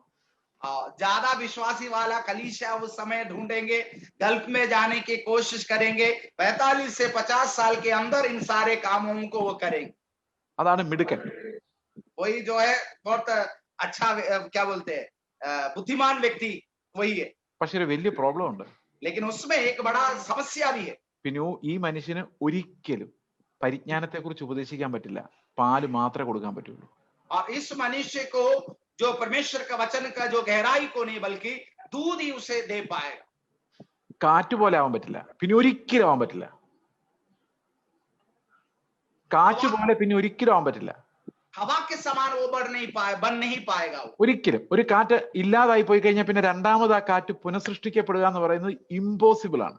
एक हवा जब समाप्त हो जाता है तो दोबारा वो बनना कभी भी हो नहीं पाएगा. അതുകൊണ്ട് എബ്രായ ലേഖനത്തിൽ പറയുന്ന ഇത്രയും വലിയ സ്വർഗീയ ദാനങ്ങൾ അനുഭവിച്ച ഒരാള് തിരിഞ്ഞു പോയ പിന്നെ അവനെ ഒരു കാരണവശാലും പുതുക്കാൻ പറ്റില്ലെന്ന് പറയാനുള്ള കാരണം. इसलिए इब्रानियों के पत्र में कहा था कि स्वर्ग की इतने आशीषों को प्राप्त करने वाला व्यक्ति प्रभु में पीछे हो गया तो वो कभी भी सुधरना या दोबारा आना बहुत मुश्किल है. പിന്നെ പ്രസംഗം നടക്കും, फिर जो प्रचार तो हो सकता है, പക്ഷെ ഒരു വിഷയം പറയുള്ളൂ, ഒറ്റ വിഷയം. एक ही विषय उसमें कहेंगे. നിങ്ങളുടെ വിഷയങ്ങളുടെ നടുവിലേക്ക് ഇറങ്ങി വരുന്ന ദൈവം നിങ്ങളുടെ പ്രതിസന്ധികളെ മാറ്റുന്നത്, അത് മാത്രമേ പുള്ളിക്ക് ഓർമ്മ വരുള്ളൂ. ബാക്കി പരിജ്ഞാനത്തിന്റെ വചനം മുഴുവൻ മാഞ്ഞു പോകും. और उसमें एक ही जवाब ये है कि तुम्हारे विषयों में उतर आने वाला परमेश्वर, समस्या में उतर आने वाला परमेश्वर, यही बात रहेगा, बाकी सब भूल जाएगा. ചങ്കായി ദേനെ വാലെ പരമേശ്വർ, ഹിന്ദി. हमें चंगाई छुटकारा देने वाला परमेश्वर, यही ये होता है. അത്രേ ഉള്ളൂ. ഇത് ഇന്ന് സംഭവിച്ചിട്ടുണ്ട് സഭയിൽ. और ये जो है कलीसिया में आजकल हो रहा है. അതുകൊണ്ട് തന്നെ കാറ്റ് പോലെ വീശുന്ന നമുക്ക് കാണാൻ പറ്റുന്നില്ല. ആ ഒരു അനുഭവത്തിലേക്ക് യൗവനക്കാർ ചലഞ്ചഡ് ആകുന്നില്ല. അതുകൊണ്ട് നമ്മളെ എന്തിനാണ് യഥാർത്ഥത്തിൽ വിളിച്ചിരിക്കുന്നത് നമ്മൾ മറന്നു പോയിരിക്കുകയാണ്. और हमारे कलीसिया में ये नहीं होने से जो है हमें किस लिए प्रभु ने बुलाया ये भूल जाते. हमारे जवान सब जो है हवा के समान ना बनते हुए उनके जीवन आगे बढ़ा रहे हैं. അപ്പൊ ഇവിടെയാണ് കർത്താവ് പറയുന്നത്, നിക്കോദെമോസിനോട് പറയാം, മോനെ കാറ്റ് പോലെ ജീവിക്കാൻ തയ്യാറുണ്ടോ? निकोदेमोस से यीशु कहता है कि हवा के समान जीने के लिए क्या आप तैयार हो? നിക്കോദെമോസ് ശരിക്കും ഇൻട്രസ്റ്റിംഗ് ആയി കേട്ടോ, ഭയങ്കര ഇഷ്ടപ്പെട്ടു പുള്ളിക്ക്. ये सुनकर निकोदेमोस के अंदर एक बड़ा इच्छा उत्पन्न हुआ. നിക്കോദെമോസ് ഉടനെ ചോദിച്ചതാണ്, ഇതൊക്കെ എങ്ങനെ സംഭവിക്കും, നടക്കുമെന്ന പനിവല്ലോ ആണോ? എനിക്കും ആഗ്രഹമുണ്ട്, പക്ഷെ വിൽ ഇറ്റ് ബി പോസിബിൾ? निकोदेमोस का यही सवाल है, ये तो बहुत अच्छा है, क्या ये हो पाएगा? ऐसा सवाल उसके अंदर आया. അപ്പൊ കർത്താവ് പറഞ്ഞു, നിക്കോദെമോസെ നീ തന്നെ എന്നോട് ഈ ചോദ്യം ചോദിക്കണം. നീ ഇസ്രായേലിന്റെ ടീച്ചർ അല്ലേ, നിനക്കറിയാൻ മേലെ ഇത് എങ്ങനെ സംഭവിക്കുന്നതെന്ന്. वहां पर यीशु उनसे एक सवाल ये कहता है, क्या निकोदेमोस आप नहीं जानते हो, आप तो उनका टीचर हो, आप इसके बारे में नहीं समझते हो क्या? आपने ऐसा सवाल क्यों मुझसे पूछा? അപ്പൊ എനിക്ക് മനസ്സിലായി ഈ വാക്യം ബൈബിളിൽ പഴയ നിയമത്തിലുള്ള വാക്യമാണ്, അല്ലെങ്കിൽ നിക്കോദെമോസിന് ഇത് അറിയേണ്ടി വരികയല്ലോ. ये जब पढ़ा तो मुझे समझ आया कि पुराना नियम में इस वचन को लिखा है, इसलिए निकोदेमोस ये जानता है. അപ്പൊ ഈ വെള്ളവും ആത്മാവും എന്ന് പറയുന്ന പഴയ നിയമത്തിൽ വ്യക്തമായിട്ട് എഴുതിയിട്ടുണ്ടാകണം. അത് നിക്കോദെമോസ് ഇസ്രായേൽ മക്കളെ പഠിപ്പിക്കേണ്ടതായിരുന്നു, പക്ഷെ പഠിപ്പിക്കുന്നില്ലായിരുന്നു. അപ്പൊ മിശിഹായെ കുറിച്ചുള്ള ഒരു പ്രോഫസിയുടെ ഭാഗമായിരുന്നു അത്. और पानी और आत्मा के बारे में निकोदेमोस लोगों को समझाना सिखाना जरूरी था, लेकिन उन्होंने सिखाया नहीं है क्योंकि भविष्यवाणी के स्वरूप में पुराने नियम में उसको बताया गया है. അപ്പം പഴയ നിയമത്തിൽ നിന്നൊരു കൊട്ടേഷൻ ആണ് ശരിക്കും യേശുക്രിസ്തുവോട് പറഞ്ഞത്. पुराना नियम के कुछ वचनों को यीशु मसीह वहां पर बताया है. ഓക്കെ, നമുക്കൊരു വേദഭാഗം പഴയ നിയമത്തിൽ നിന്ന് എടുക്കാം. യെസെക്കിയേലിന്റെ പ്രവചനം 36-ാം അധ്യായം 25, 26, 27 വാക്യങ്ങൾ. एसेकिएल का पुस्तक 36वां अध्याय उसका 25 और 26वां वचन. ഓക്കെ, ഞാൻ നിങ്ങളുടെ മേൽ നിർമ്മല ജലം തളിക്കും. मैं तुम पर शुद्ध जल छिड़कूंगा. ജലമായി കേട്ടോ. वहां पर जल जो है पानी जो है हो गया. അത് ദൈവം നമ്മുടെ മേൽ തളിക്കുന്നതാണ്. वो परमेश्वर हम पर छिड़कता है. അടുത്തത്, നിങ്ങൾ നിർമ്മലരായി തീരും. और तुम शुद्ध हो जाओगे. അപ്പൊ നമ്മളെ ശുദ്ധീകരിക്കാൻ ദൈവം എന്താ ചെയ്യുന്നത്? നമ്മുടെ മേൽ നിർമ്മല ജലം തളിക്കുകയാണ്. അത് സ്നാനമല്ല, സ്നാനം നമ്മൾ പോയി മുങ്ങുന്നതാണ്. എന്നാൽ ഇത് ദൈവം നമ്മളെ ക്ലീൻ ചെയ്യുന്ന ഒരു പ്രോസസ്സിനെ കുറിച്ചാണ് പറയുന്നത്. हमें शुद्ध करने के लिए परमेश्वर शुद्ध जो जल है हमारे ऊपर छिड़कता है, परमेश्वर का वचन हमसे कहता है। ഓക്കെ, അടുത്ത വാക്യം. ഞാൻ നിങ്ങൾക്ക് പുതിയൊരു ഞാൻ നിങ്ങളുടെ സകല മലിനതയെയും വിഗ്രഹങ്ങളെയും നീക്കി നിങ്ങളെ ശുദ്ധീകരിക്കും. और मैं तुमको तुम्हारी सारी अशुद्धता और मूर्तियों से शुद्ध करूंगा. അപ്പൊ ആദമിക സ്റ്റാറ്റസ്, ആദമിന്റെ മകൻ എന്നുള്ളതിന് ഉള്ള ഏറ്റവും വലിയ അടയാളം എന്ന് പറയുന്നത് വിഗ്രഹങ്ങൾ ഒഴിഞ്ഞ് ജീവിക്കാൻ പറ്റില്ല. They will always have an idol. आदमिक मनुष्य का सबसे बड़ा एक बात अगर सोचे तो वो जो है मूर्ति के साथ संग जीने वाला, हर वक्त उसके जीवन में एक मूर्ति होगा. അതുപോലെ ഒട്ടിപ്പിടിക്കുന്ന മലിനതകൾ, പാപങ്ങളും ഉണ്ടായിരിക്കും. और ऐसे जो पाप, जो गंदगी हमारे ऊपर हर समय लगा रहने, चिपका रहने वाला जो है गंदगियां, തൂത്ത് കളയാൻ പറ്റാത്ത മാലിന്യം, जो कभी भी उसे साफ नहीं कर पाएंगे, ऐसा जो गंदगी. അതുകൊണ്ടാണ് ദൈവം തന്നെ വെള്ളം തളിക്കേണ്ടി വരുന്നത്. इसीलिए परमेश्वर ही जो है पानी हम पर छिड़कता है. നമ്മുടെ സ്വന്തം തീരുമാനത്താൽ നമുക്ക് തൂത്ത് കളയാൻ പറ്റാത്ത പാപങ്ങളെയും മലിനതകളെയും വിഗ്രഹങ്ങളെയും കർത്താവ് അവൻ നിർമ്മല ജലം തളിച്ച് നമ്മളെ അതിനകത്ത് വിടുവിക്കും എന്നാണ് ഈ വാക്യത്തിലെ പ്രോമിസ്. और हम अपने आप से शुद्ध ना कर पाने वाले उन गंदगियों को परमेश्वर अपने पवित्र जल से हमें शुद्ध करते हैं. അടുത്ത വാക്യം നോക്കിയേ. ഞാൻ നിങ്ങൾക്ക് പുതിയൊരു ഹൃദയം തരും. मैं तुमको नया मन दूंगा. പുതിയൊരു ആത്മാവിനെ ഞാൻ നിങ്ങളുടെ ഉള്ളിലാക്കും. കണ്ടോ, വെള്ളം ആത്മാവ് വന്നത്. और तुम्हारे बेहतर नई आत्मा उत्पन्न करूंगा. ഇനിയാണ് ഈ രണ്ടിന്റെയും കൂടെ പ്രയോഗം ഒന്നിച്ച്, വെള്ളത്തിന്റെയും ആത്മാവിന്റെയും. നോക്കിയോ, और उसके आगे आत्मा और पानी का एक साथ बताया गया है. കല്ലായുള്ള ഹൃദയം ഞാൻ നിങ്ങളുടെ ജഡത്തിൽ നിന്ന് നീക്കി. पत्थर का हृदय निकाल कर तुमको मांस का हृदय दूंगा. ആദമിക് നേച്ചറിനെ മുറിച്ചു കളഞ്ഞിട്ട്, എടുത്ത് നീക്കിയിട്ട്, आदमिक जो स्वभाव है उसे दूर करने के बाद മാംസമായൊരു ഹൃദയം ഞാൻ നിങ്ങൾക്ക് തരും. और मांस का हृदय दूंगा. അതാണ് നമ്മൾ പുതിയ ആള്. ഈ പുതിയ ആളെന്ന് പറയുന്നത് പുതിയ ആത്മാവിനാൽ സൃഷ്ടിക്കപ്പെട്ട പുതിയ മനുഷ്യനാണ്. नया मनुष्य मतलब नए आत्मा के द्वारा नया जन्म प्राप्त किया हुआ व्यक्ति. ഈ വിഗ്രഹം എന്താണ്? ये जो मूर्ति मतलब क्या है? നമുക്ക് എടുത്തു കളയാൻ പറ്റാത്ത എന്ത് വിഗ്രഹമാണ് നമ്മുടെ ഉള്ളിലുള്ളത്? हमारे अंदर ऐसा कौन सी मूर्ति है जिसे हम हटा नहीं पा रहे? അത് ആദമിനെ നോക്കിയാലും മനസ്സിലാവും, പിന്നെ കണ്ണാടിയിൽ നോക്കിയാലും മനസ്സിലാവും.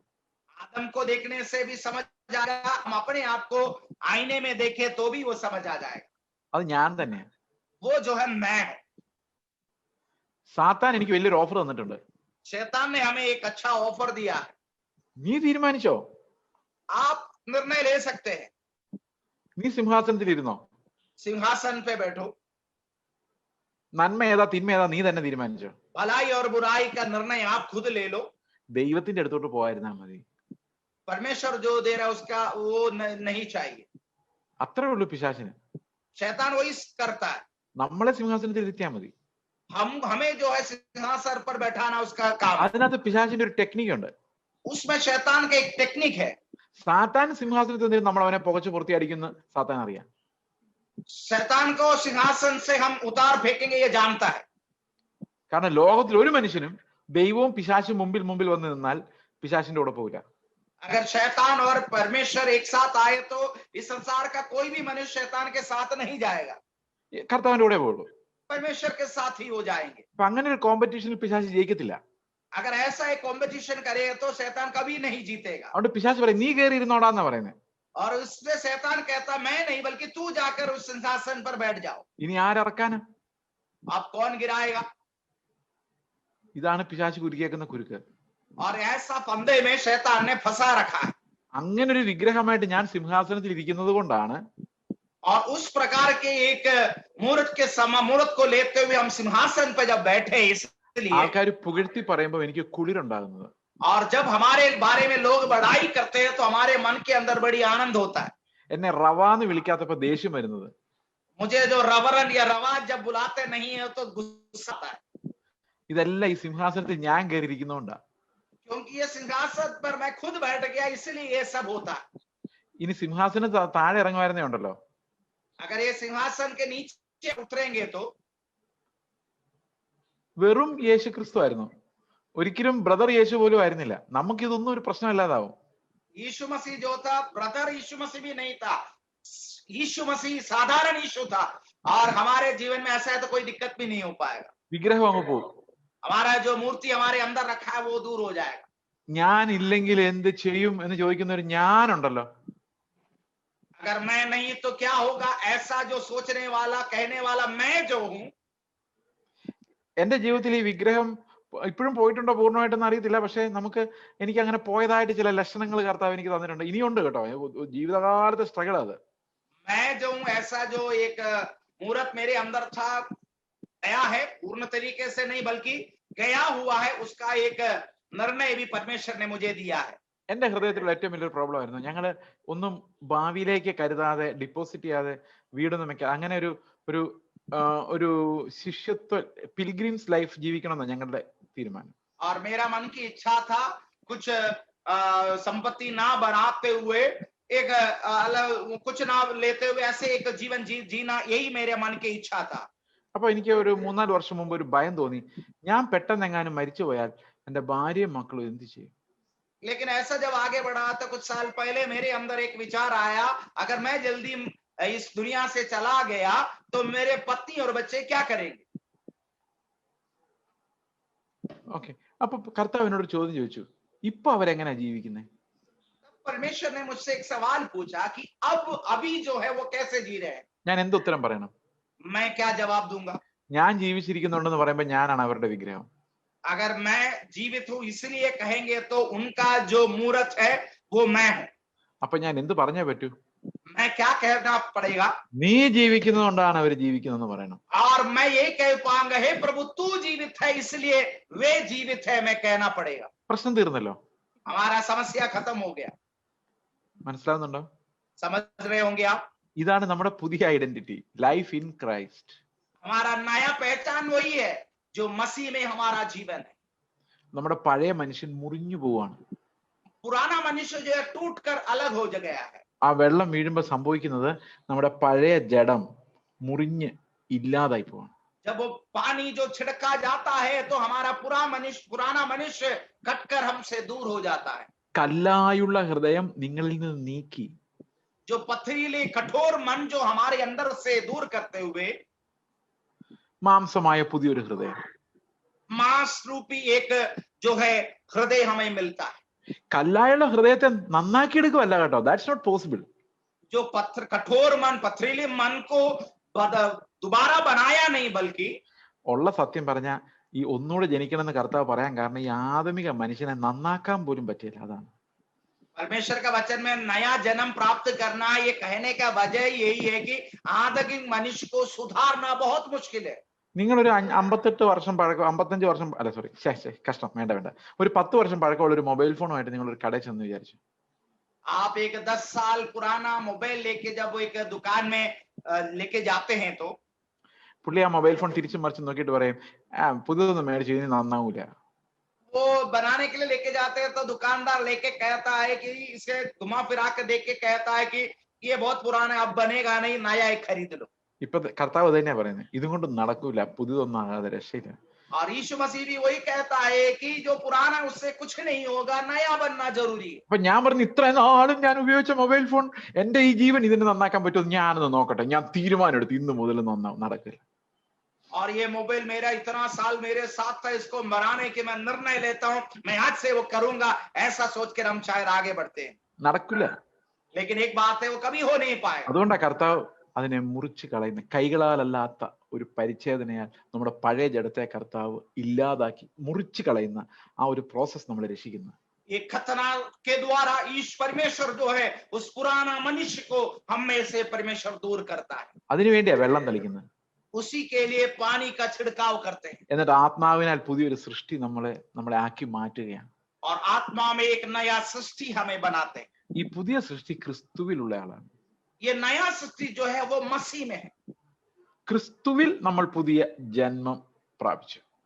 मसीह में हमने नया जन्म प्राप्त किया। അപ്പൊ എന്നെ സംബന്ധിച്ച് ഐഡന്റിറ്റി എന്നുള്ള വാക്ക് വരുമ്പോൾ ഞാൻ ദൈവത്തിന്റെ മക്കളെന്ന് പറഞ്ഞ് തുടങ്ങാൻ ഒരു കാരണമുണ്ട്. जो पहचान के विषय में जब कहा तो परमेश्वर का संतान बोल के मैंने इसलिए शुरू किया। ഈ മക്കളായിട്ട് ജനിക്കുമ്പം നമ്മൾ യഥാർത്ഥ ഐഡന്റിറ്റിയോട് എത്തിയിട്ടില്ല. जब संतान बनकर जब जन्म है तब सही पहचान पर हम नहीं पहुंचे। മക്കൾ എന്നുള്ളത് ഒരു തുടക്കമാണ്. संतान सिर्फ एक शुरुआत है। എനിക്കൊരു മകനുണ്ടായി, മകൻ എന്നുള്ള ഐഡന്റിറ്റി മാത്രമേ അവനുണ്ടായിരുന്നുള്ളൂ.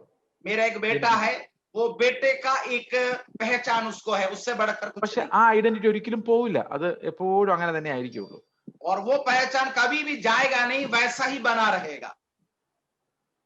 പക്ഷെ അവൻ പതുക്കെ പതുക്കെ വളർന്ന് വളർന്ന് വേറൊരു ഐഡന്റിറ്റി ഉണ്ടാക്കും. लेकिन जो बढ़ते बढ़ते वो बढ़ता है तो दूसरा एक पहचान उसके जीवन में आता है।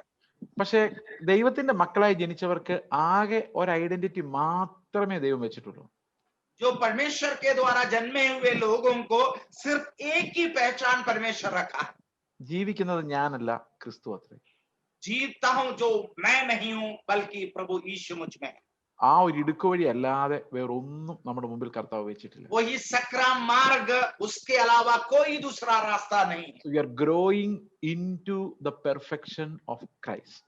हम सिर्फ परमेश्वर की उस सिद्धता की ओर पर हम बढ़ रहे हैं। ക്രൈസ്റ്റ് ലിവിങ് ഇൻ മീ എന്നുള്ളതാണ് ഞാൻ വെളിപ്പെടുത്തുന്ന ഐഡന്റിറ്റി, വേറൊന്നുമില്ല. प्रभु मेरे अंदर वास करता है, इसी को मैं प्रकट करता हूं।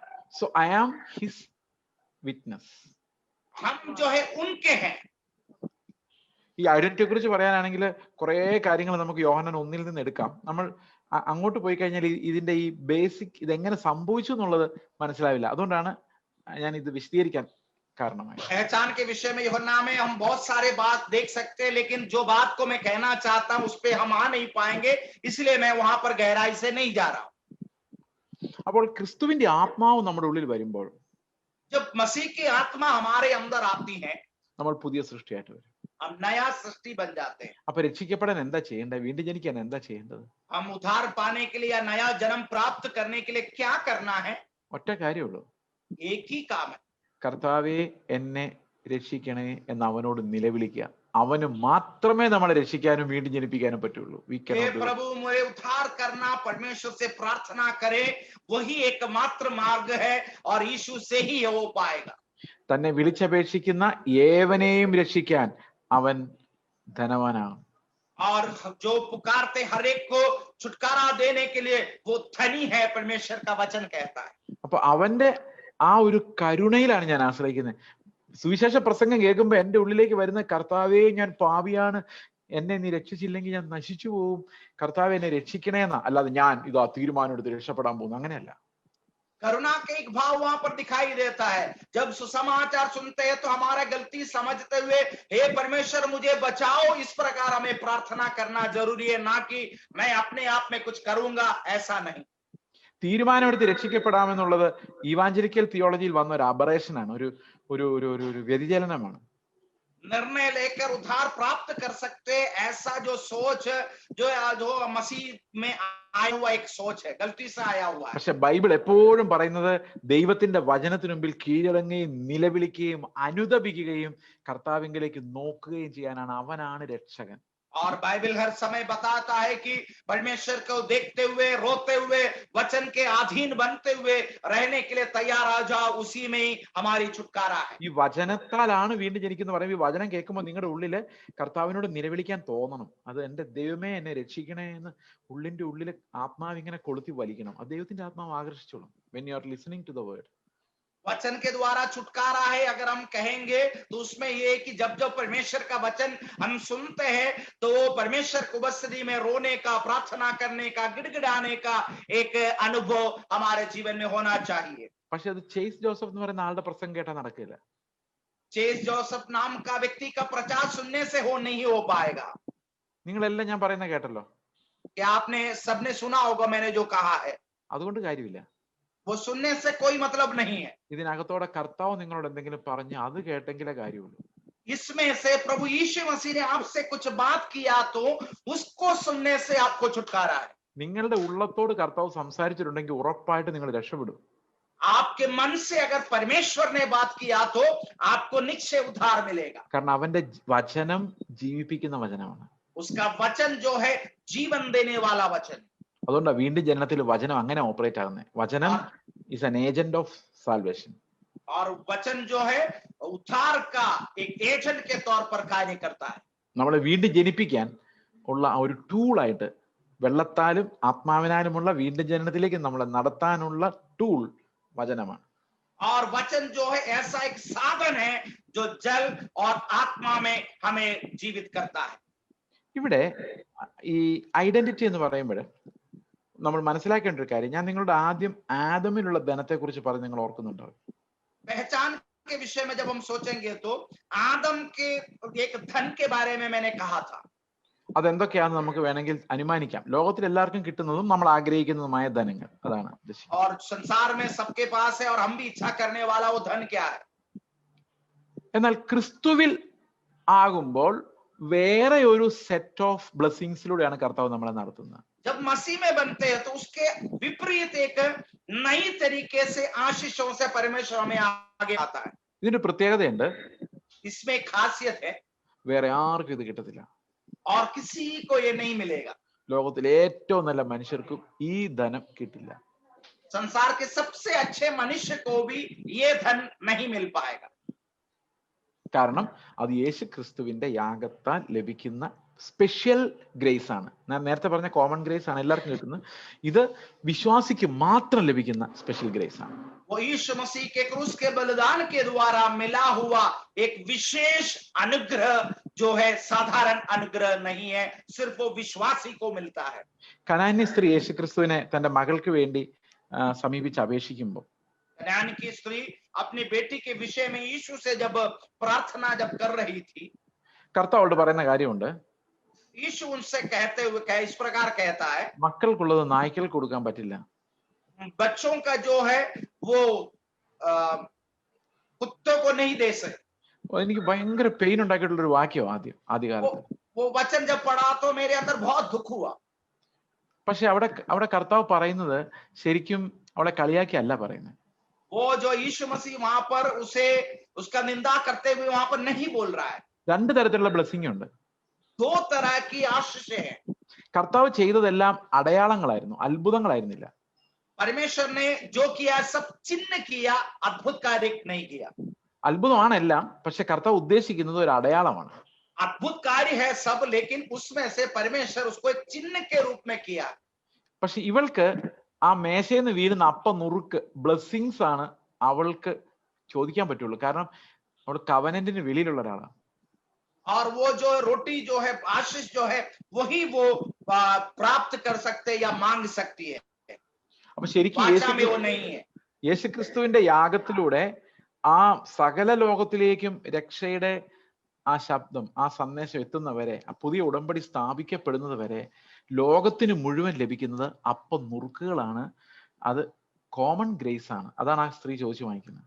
और जब यीशु मसीह का क्रूस का बलिदान हुआ तब तक, उससे पहले तक नहीं, उसके बाद इस संसार के सबों को वो आशीष प्राप्त हुआ नहीं. तो रोटी का टुकड़ा जिस प्रकार मिलता है उसी प्रकार साधारण लोगों को मिला है. बस ഇന്ന് മക്കള് പോലും ഈ അപ്പനുറുക്കുകൾ കൊണ്ട് തൃപ്തരാണ്. आज संतान भी रोटी की टुकड़े से तृप्त है. അങ്ങനെയല്ല, അവന്റെ കൂടെയുള്ള ഭോജനത്തിനാണ് നമ്മളെ വിളിക്കുന്നത്. അവൻ വിളമ്പിത്തരുന്ന ഭക്ഷണത്തിലേക്ക് നമ്മളെ വിളിക്കുന്നത്. और परमेश्वर ने हमें उसके लिए नहीं बल्कि वो भोजन वो जो हमें परोस रहा है उसे खाने के लिए हमें बुलाया. ഇത് നമ്മുടെ കഠിന ഹൃദയം മാറാത്തത് കൊണ്ടും കൂടെയാണ്. जो हमारा कठिन हृदय अभी बदला नहीं है इसलिए है. എനിക്ക് നിർത്തേണ്ട ബ്രേക്ക് എപ്പോഴാണ് ഇടേണ്ടതെന്ന് വെച്ചാൽ ചാറ്റ് വിൻഡോയിൽ ഒന്ന് പറഞ്ഞാൽ മതി. അതിനുള്ളിൽ 5 മിനിറ്റിനുള്ളിൽ നിർത്തുന്നതായിരിക്കും. ഓക്കെ, मेरा समाप्त होने का समय कब है आप थोड़ा बता दीजिए, मुझे चैट करके बता दीजिएगा. 5 मिनट में मैं बंद कर समाप्त कर दूंगा. ഓക്കെ, അപ്പോൾ ഈ ക്രിസ്തുവിലുള്ള അനുഗ്രഹങ്ങൾ നമ്മൾ കാണാതെ പോകുന്നത് ശരിക്കും ഒരു കഠിന ഹൃദയത്തിന്റെ ലക്ഷണമാണ്. നമ്മൾ ആ കൈകളാലല്ലാത്ത ആത്മീക പരിച്ഛേദന ഏൽക്കാത്തത് കൊണ്ടാണ്. और परमेश्वर को आशीषों को हम इसलिए देख नहीं पाते क्योंकि वो हाथों से जो उद्धार हमने मिला वो नहीं प्राप्त किया है. ഉദാഹരണത്തിന് उदाहरण के तौर पर ഇന്ന് ഈ വർഷിപ്പ് ലീഡേഴ്സും മറ്റ് ആരാധനയിൽ നമ്മളെ നയിക്കുന്നവരും ഈ ആരാധനയിലേക്ക് എങ്ങനെ നയിക്കുന്ന നിങ്ങൾ ഇനി തൊട്ടൊന്ന് ശ്രദ്ധിക്കണം. आज के वर्शिप लीडर्स या आराधना कराने वाले लोग कैसे आराधना में हमें आगे बढ़ाते हैं, हमें देखना जरूरी है। അപ്പൊ നിങ്ങളിപ്പോ ചിന്തിക്കായിരിക്കും ഈ പുള്ളി തുടങ്ങിയ വർഷിപ്പ് ലീഡേഴ്സിനെതിരെ. ഹേയ് നോ നോ, ഞാൻ ആരെ വിമർശിക്കാൻ വന്നതല്ല, എനിക്ക് ഒരു ഒബ്ജക്ഷനും ഇല്ല. आपने ऐसा सोचा हो कि आराधना करने वालों के विषय में बताने जा रहे हैं कि ऐसा कोई मुझे दिक्कत नहीं है उनसे। നിങ്ങളെല്ലാം വർഷിപ്പ് ലീഡ് ചെയ്തോ, ഒരു കുഴപ്പമില്ല. आप പക്ഷേ सब आराधना लीड करो, अच्छी बात है, പക്ഷെ ഒരു കുഴപ്പമുണ്ട്. लेकिन एक समस्या है, നമ്മൾ എങ്ങനെ ആൾക്കാരെ ആരാധിപ്പിക്കുന്നറിയോ? हम कैसे लोगों को आराधना में आगे बढ़ाते हैं। ഈ ഒരാഴ്ചവട്ട കാലം മുഴുവൻ നമ്മെ നടത്തിയ ദൈവം. Okay fine. इस हफ्ते हमें चलाने वाले सर्वशक्तिमान परमेश्वर, ഈ ഒരു മാസാദ്യത്തെ മീറ്റിംഗ് ആണെ പറയും ഈ ഒരു മാസം നമ്മളെ നടത്തി എന്ന് പറയും. महीने के शुरुआत के मीटिंग है तो कहेंगे इस महीने भर हमें संभालने वाला परमेश्वर। വർഷത്തിലെയാണ് വർഷാവസാന മീറ്റിംഗ് ആണെ പറയും കഴിഞ്ഞ ഒരു വർഷക്കാലം. അതിനൊരു വൈബ്രേഷൻ ഒക്കെ ഉണ്ട് നമ്മുടെ നാട്ടില്. और जो है साल के अंत का मीटिंग है तो इस साल भर हमें संभालने वाला, उसमें बोलने में भी एक वाइब्रेशन भी होता है। പിന്നെ അതിനേക്കാളും ഭയങ്കരം ചിലരുണ്ട്. അവർ പറയും ഞങ്ങളുടെ ജീവിതകാലം ഇത്രത്തോളം ഞങ്ങളെ നടത്തി എന്ന് പറയും. അത് ചെറുപ്പകാലത്ത് ഒന്നുമില്ല നടന്നതിൽ നിന്ന് വളർത്തി ആധുനിക അനുഗ്രഹങ്ങളെല്ലാം തന്ന് ഇപ്പൊ നല്ല പൈസയും ഡിപ്പോസിറ്റും ഒക്കെ തന്ന കാര്യമാണ് ഈ ഓർക്കുന്നത്. और कुछ लोग कहते हैं जीवन भर हमें संभालने वाला, बचपन से आदमिक अनुग्रह डिपोजिट आशीषें सब देते देते यहाँ तक पहुंचा है। इसलिए പക്ഷെ അപ്പൊ കർത്താവ് ചോദിക്കുക, മോനെ നിനക്ക് ഓർമ്മയുണ്ടോ 2000 വർഷങ്ങൾക്ക് മുമ്പ് എന്റെ രക്തം വിയർപ്പ് രക്തത്തുള്ളികളായി വീണ് നിനക്ക് വേണ്ടി വിശപ്പും ദാഹവും സഹിച്ച് ഒന്നുമില്ലാത്തവനായി നഗ്നനായി ഞാൻ ക്രൂശിൽ കിടന്നു നിനക്ക് ജീവൻ തന്നത് ഓർമ്മയുണ്ടോ മോനെ? तब यीशु मसीह एक सवाल हमसे पूछता है, 2000 साल पहले तुम्हारे लिए अपने जो पसीना से खून पसीना के रूप में बहाते हुए क्रूस पर तुम्हारे लिए मरा हुआ उस दिन को, उस बात को क्या तू याद कर रहा है? എന്റെ ശ്വാസകോശം പൊളിഞ്ഞ് വെള്ളവും രക്തവും മിക്സായി കഠിനമായ വേദന നിനക്ക് വേണ്ടി സഹിച്ച് നിന്റെ മരണം ഞാൻ ഏറ്റെടുത്ത് നിന്നെ സ്വർഗത്തിൽ കൊണ്ടുപോകാൻ വേണ്ടി അത്രയും സഹിച്ചത് നീ മറന്നുപോയോ മോനെ? मेरे सांस लेने के दिक्कत होते हुए, बड़े दर्द सहते हुए, कष्ट सहते हुए तुम्हें स्वर्ग ले जाने के लिए मैंने तैयारी किया, क्या उस बात को तू याद रख रहा है? അപ്പൊ നമ്മൾ ഇല്ല കർത്താവേ, ഞങ്ങളെ കഴിഞ്ഞ കർത്തൃമേശയ്ക്കൂടെ ഇക്കാര്യം പറഞ്ഞായിരുന്നു. हम कहेंगे नहीं परमेश्वर, प्रभु वो जो पिछले हफ्ते हुआ था तब भी इस बात को हमने कहा था। പക്ഷെ ഞങ്ങൾക്ക് വേണ്ടത് ഇതാ, വീട് കാറ് സ്വത്ത് വിടുതൽ, അത് മതി. हमें चाहिए तो यही है, घर गाड़ी जो संपत्ति, सिर्फ यही चाहिए। അപ്പൊ കർത്താവ് അപ്പൊ എന്റെ ജീവൻ? तब परमेश्वर पूछे, यीशु पूछे क्या मेरा जीवन नहीं चाहिए? അത് പാടാ കർത്താവേ, അത് ഞങ്ങളെ കൊണ്ടൊന്നും പറ്റിയല്ല. അതുകൊണ്ട് ഞങ്ങൾക്ക് തരാനുള്ളതൊക്കെ ഇങ്ങ് തന്നേക്കാമെങ്കിൽ ഞങ്ങൾ എല്ലാ ദിവസവും നിന്നെ ആരാധിച്ച് നിന്നെ ഇഷ്ടപ്പെടുത്തിക്കോളാം. और हम कहेंगे कि वो तो बहुत दिक्कत वाली बात है, बहुत मुसीबत की बात है, हमें जो इस संसार की आशीष वो दे दे, हम हर दिन आपको ताली बजाकर आराधना करेंगे। കർത്താവ് നിങ്ങൾക്ക് തരുന്ന എന്താ പ്രിയ സഹോദരങ്ങളെ? അവന്റെ സ്വന്തം ജീവനാണ്. അതുപോലെ ജീവിക്കാനുള്ളതാണ്. परमेश्वर ने आपको जो दिया, अपना जीवन दिया, इसलिए दिया कि जो जीवन है उस प्रकार आप जी पाए। അവൻ നമ്മുടെ ഹൃദയത്തിൽ ഒരു കസേര ഇട്ടിട്ട് വന്നിരിക്കുവല്ല. वो हमारे हृदय के अंदर एक कुर्सी डालकर सिर्फ बैठा हुआ नहीं है। രാവിലെ 5 മണിക്ക് പോയി എഴുന്നേറ്റിട്ട് ആ കർത്താവ് ഞാൻ വന്നിട്ടുണ്ട്, ഇവിടെ കൃത്യസമയത്ത് വന്നിട്ടുണ്ട്, ഞാൻ എല്ലാ ആഴ്ച ഇപ്പൊ കൃത്യമായിട്ട് വരുന്നുണ്ടല്ലോ, അതൊന്ന് കുറിച്ച് വെച്ചോണം, ബൈബിൾ വായിച്ചു പ്രാർത്ഥിച്ചു തിരിഞ്ഞു, പിന്നെ വൈകിട്ട് പിന്നെയും ചെല്ലും, പിന്നെ രാവിലെ ചെല്ലും. ഇങ്ങനെ ഒരു വിഗ്രഹമല്ല കർത്താവ്. നമ്മുടെ ഹൃദയത്തിൽ അങ്ങനെ ഇരിക്കുവല്ല. सुबह 5 बजे उठकर हाँ परमेश्वर मैं आ गया, प्रार्थना कर रहा हूँ, बाइबल पढ़ रहा हूँ, शाम को भी मैं करूंगा, ये कहने के लिए एक मूर्त के सामने जाते ऐसा जाने की जगह नहीं है परमेश्वर के बस। അവൻ നമ്മുടെ ജീവനായി അങ്ങ് മാറുക, ആത്മാവ് ജീവനായി മാറുക. वो हमारा जीवन बनकर बदल जाता है, वो हमारा आत्मा बनकर बदल जाता है। അവന്റെ ജീവൻ നമ്മളിൽ അങ്ങ് വസിക്കുക ചെയ്യും. നമ്മൾ അവന്റെ സ്വഭാവത്തിലേക്ക് മാറും. അവൻ നമ്മുടെ ജീവനായാ മാറുന്നത്. वो हमारा प्राण बनकर हमारे अंदर है, हमारा स्वभाव सब कुछ उसी के समान पूरी तरह से बदल जाता है। അല്ലാതെ അവിടെ ഒരു വിഗ്രഹം ഇരിക്കുവല്ല. He becomes life to us. ये जो है मूर्त के समान हमारे अंदर नहीं बलता है, बल्कि हमारे प्राण या हमारे जान बन जाता है। ഞാൻ നടക്കുമ്പോഴും ഇരിക്കുമ്പോഴും വർത്താനം പറയുമ്പോഴും ശത്രുക്കളോട് ഡീൽ ചെയ്യുമ്പോഴും സഭയിൽ സംസാരിക്കുമ്പോഴും ഇപ്പൊ നിങ്ങളോട് സംസാരിക്കുമ്പോഴും ഞാനല്ല, ക്രിസ്തു എന്റെ ജീവനായി മാറുകയാണ്. जब मैं चलता हूँ, फिरता हूँ, बैठता हूँ, बातें करता हूँ, कलीसिया में हूँ, कहीं पर भी हूँ, आज आपसे बात करता हूँ, तब भी यीशु मेरे अंदर, मेरे जीवन के समान मेरे साथ मेरा जीवन बन गया है। അതാണ് ഞാൻ. वही है जो मैं हूँ। റിയൽ ഞാൻ വിശ്വാസത്താൽ ഉരുവാകുന്ന ഞാൻ. രണ്ടെണ്ണം ഉണ്ട്.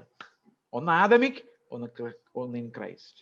और पहला एक जो है आदमिक एक व्यक्ति है, दूसरा मसीह यीशु में दूसरा एक व्यक्ति है. കാഴ്ചയിൽ നമ്മൾ കാണുന്ന ആദമിക മനുഷ്യനെയാണ്.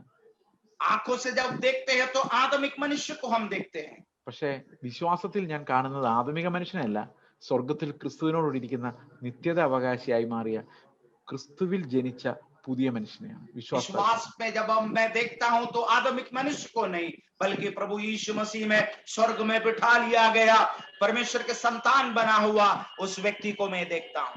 ആ ജീവനാണ് നമ്മുടെ ജീവിതമായി മാറേണ്ടത്.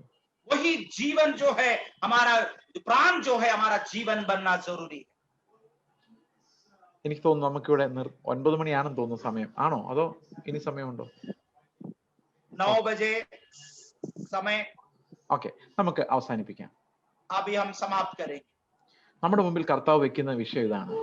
हमारे सामने परमेश्वर रखा हुआ विषय ये है. നീ ആരാണെന്ന് മനസ്സിലാക്കുക. तो कौन है समझना. എന്തിനാ നീ ഒരു കുടുംബത്തിൽ നായകനായിട്ടോ കുടുംബിനിയായിട്ടോ മക്കളായിട്ടോ ഒക്കെ ഇരിക്കുന്നത്? एक परिवार में जो है पति पत्नी या बच्चों के रूप में क्यों तुम आए हो? അവിടെ എല്ലാം ക്രിസ്തുവിന്റെ കൃപ ട്രാൻസാക്ട് ചെയ്യാനുള്ളവനാണ് ഞാൻ. परमेश्वर के अनुग्रह को प्रकट करने के लिए, पहुंचाने के लिए प्रभु ने रखा है. ഞാൻ ജീവിക്കുന്നത് ഞാനല്ല, ക്രിസ്തു അത്രേ. मैं जीवित हूं, मैं नहीं बल्कि प्रभु मुझ में जीवित है. ഈ ഒരു അസ്തിത്വത്തിലേക്കാണ് നമ്മൾ വളരേണ്ടത്. इस प्रकार की एक पहचान में हमें आना जरूरी है. ഐഡന്റിറ്റി എന്ന് മലയാളത്തിൽ പറയുമ്പോൾ അസ്തിത്വമാണ്. അസ്തിത്വം. तो पहचान मलयालम में अस्तित्व जो शब्द का इस्तेमाल होता है. നമ്മൾ ആരാണ്? मैं कौन? ദൈവത്തിന്റെ ആത്മാവ് തന്നെ നമുക്ക് ആ ഒരു ജീവന്റെ വെളിപ്പാട് നൽകട്ടെ എന്ന് ഞാൻ പ്രാർത്ഥിക്കുന്നു. परमेश्वर का आत्मा ही उस जीवन का प्रकाशन आपको दे, मैं प्रार्थना करता हूं. നമുക്ക് പ്രാർത്ഥിക്കാം. आइए हम प्रार्थना करें.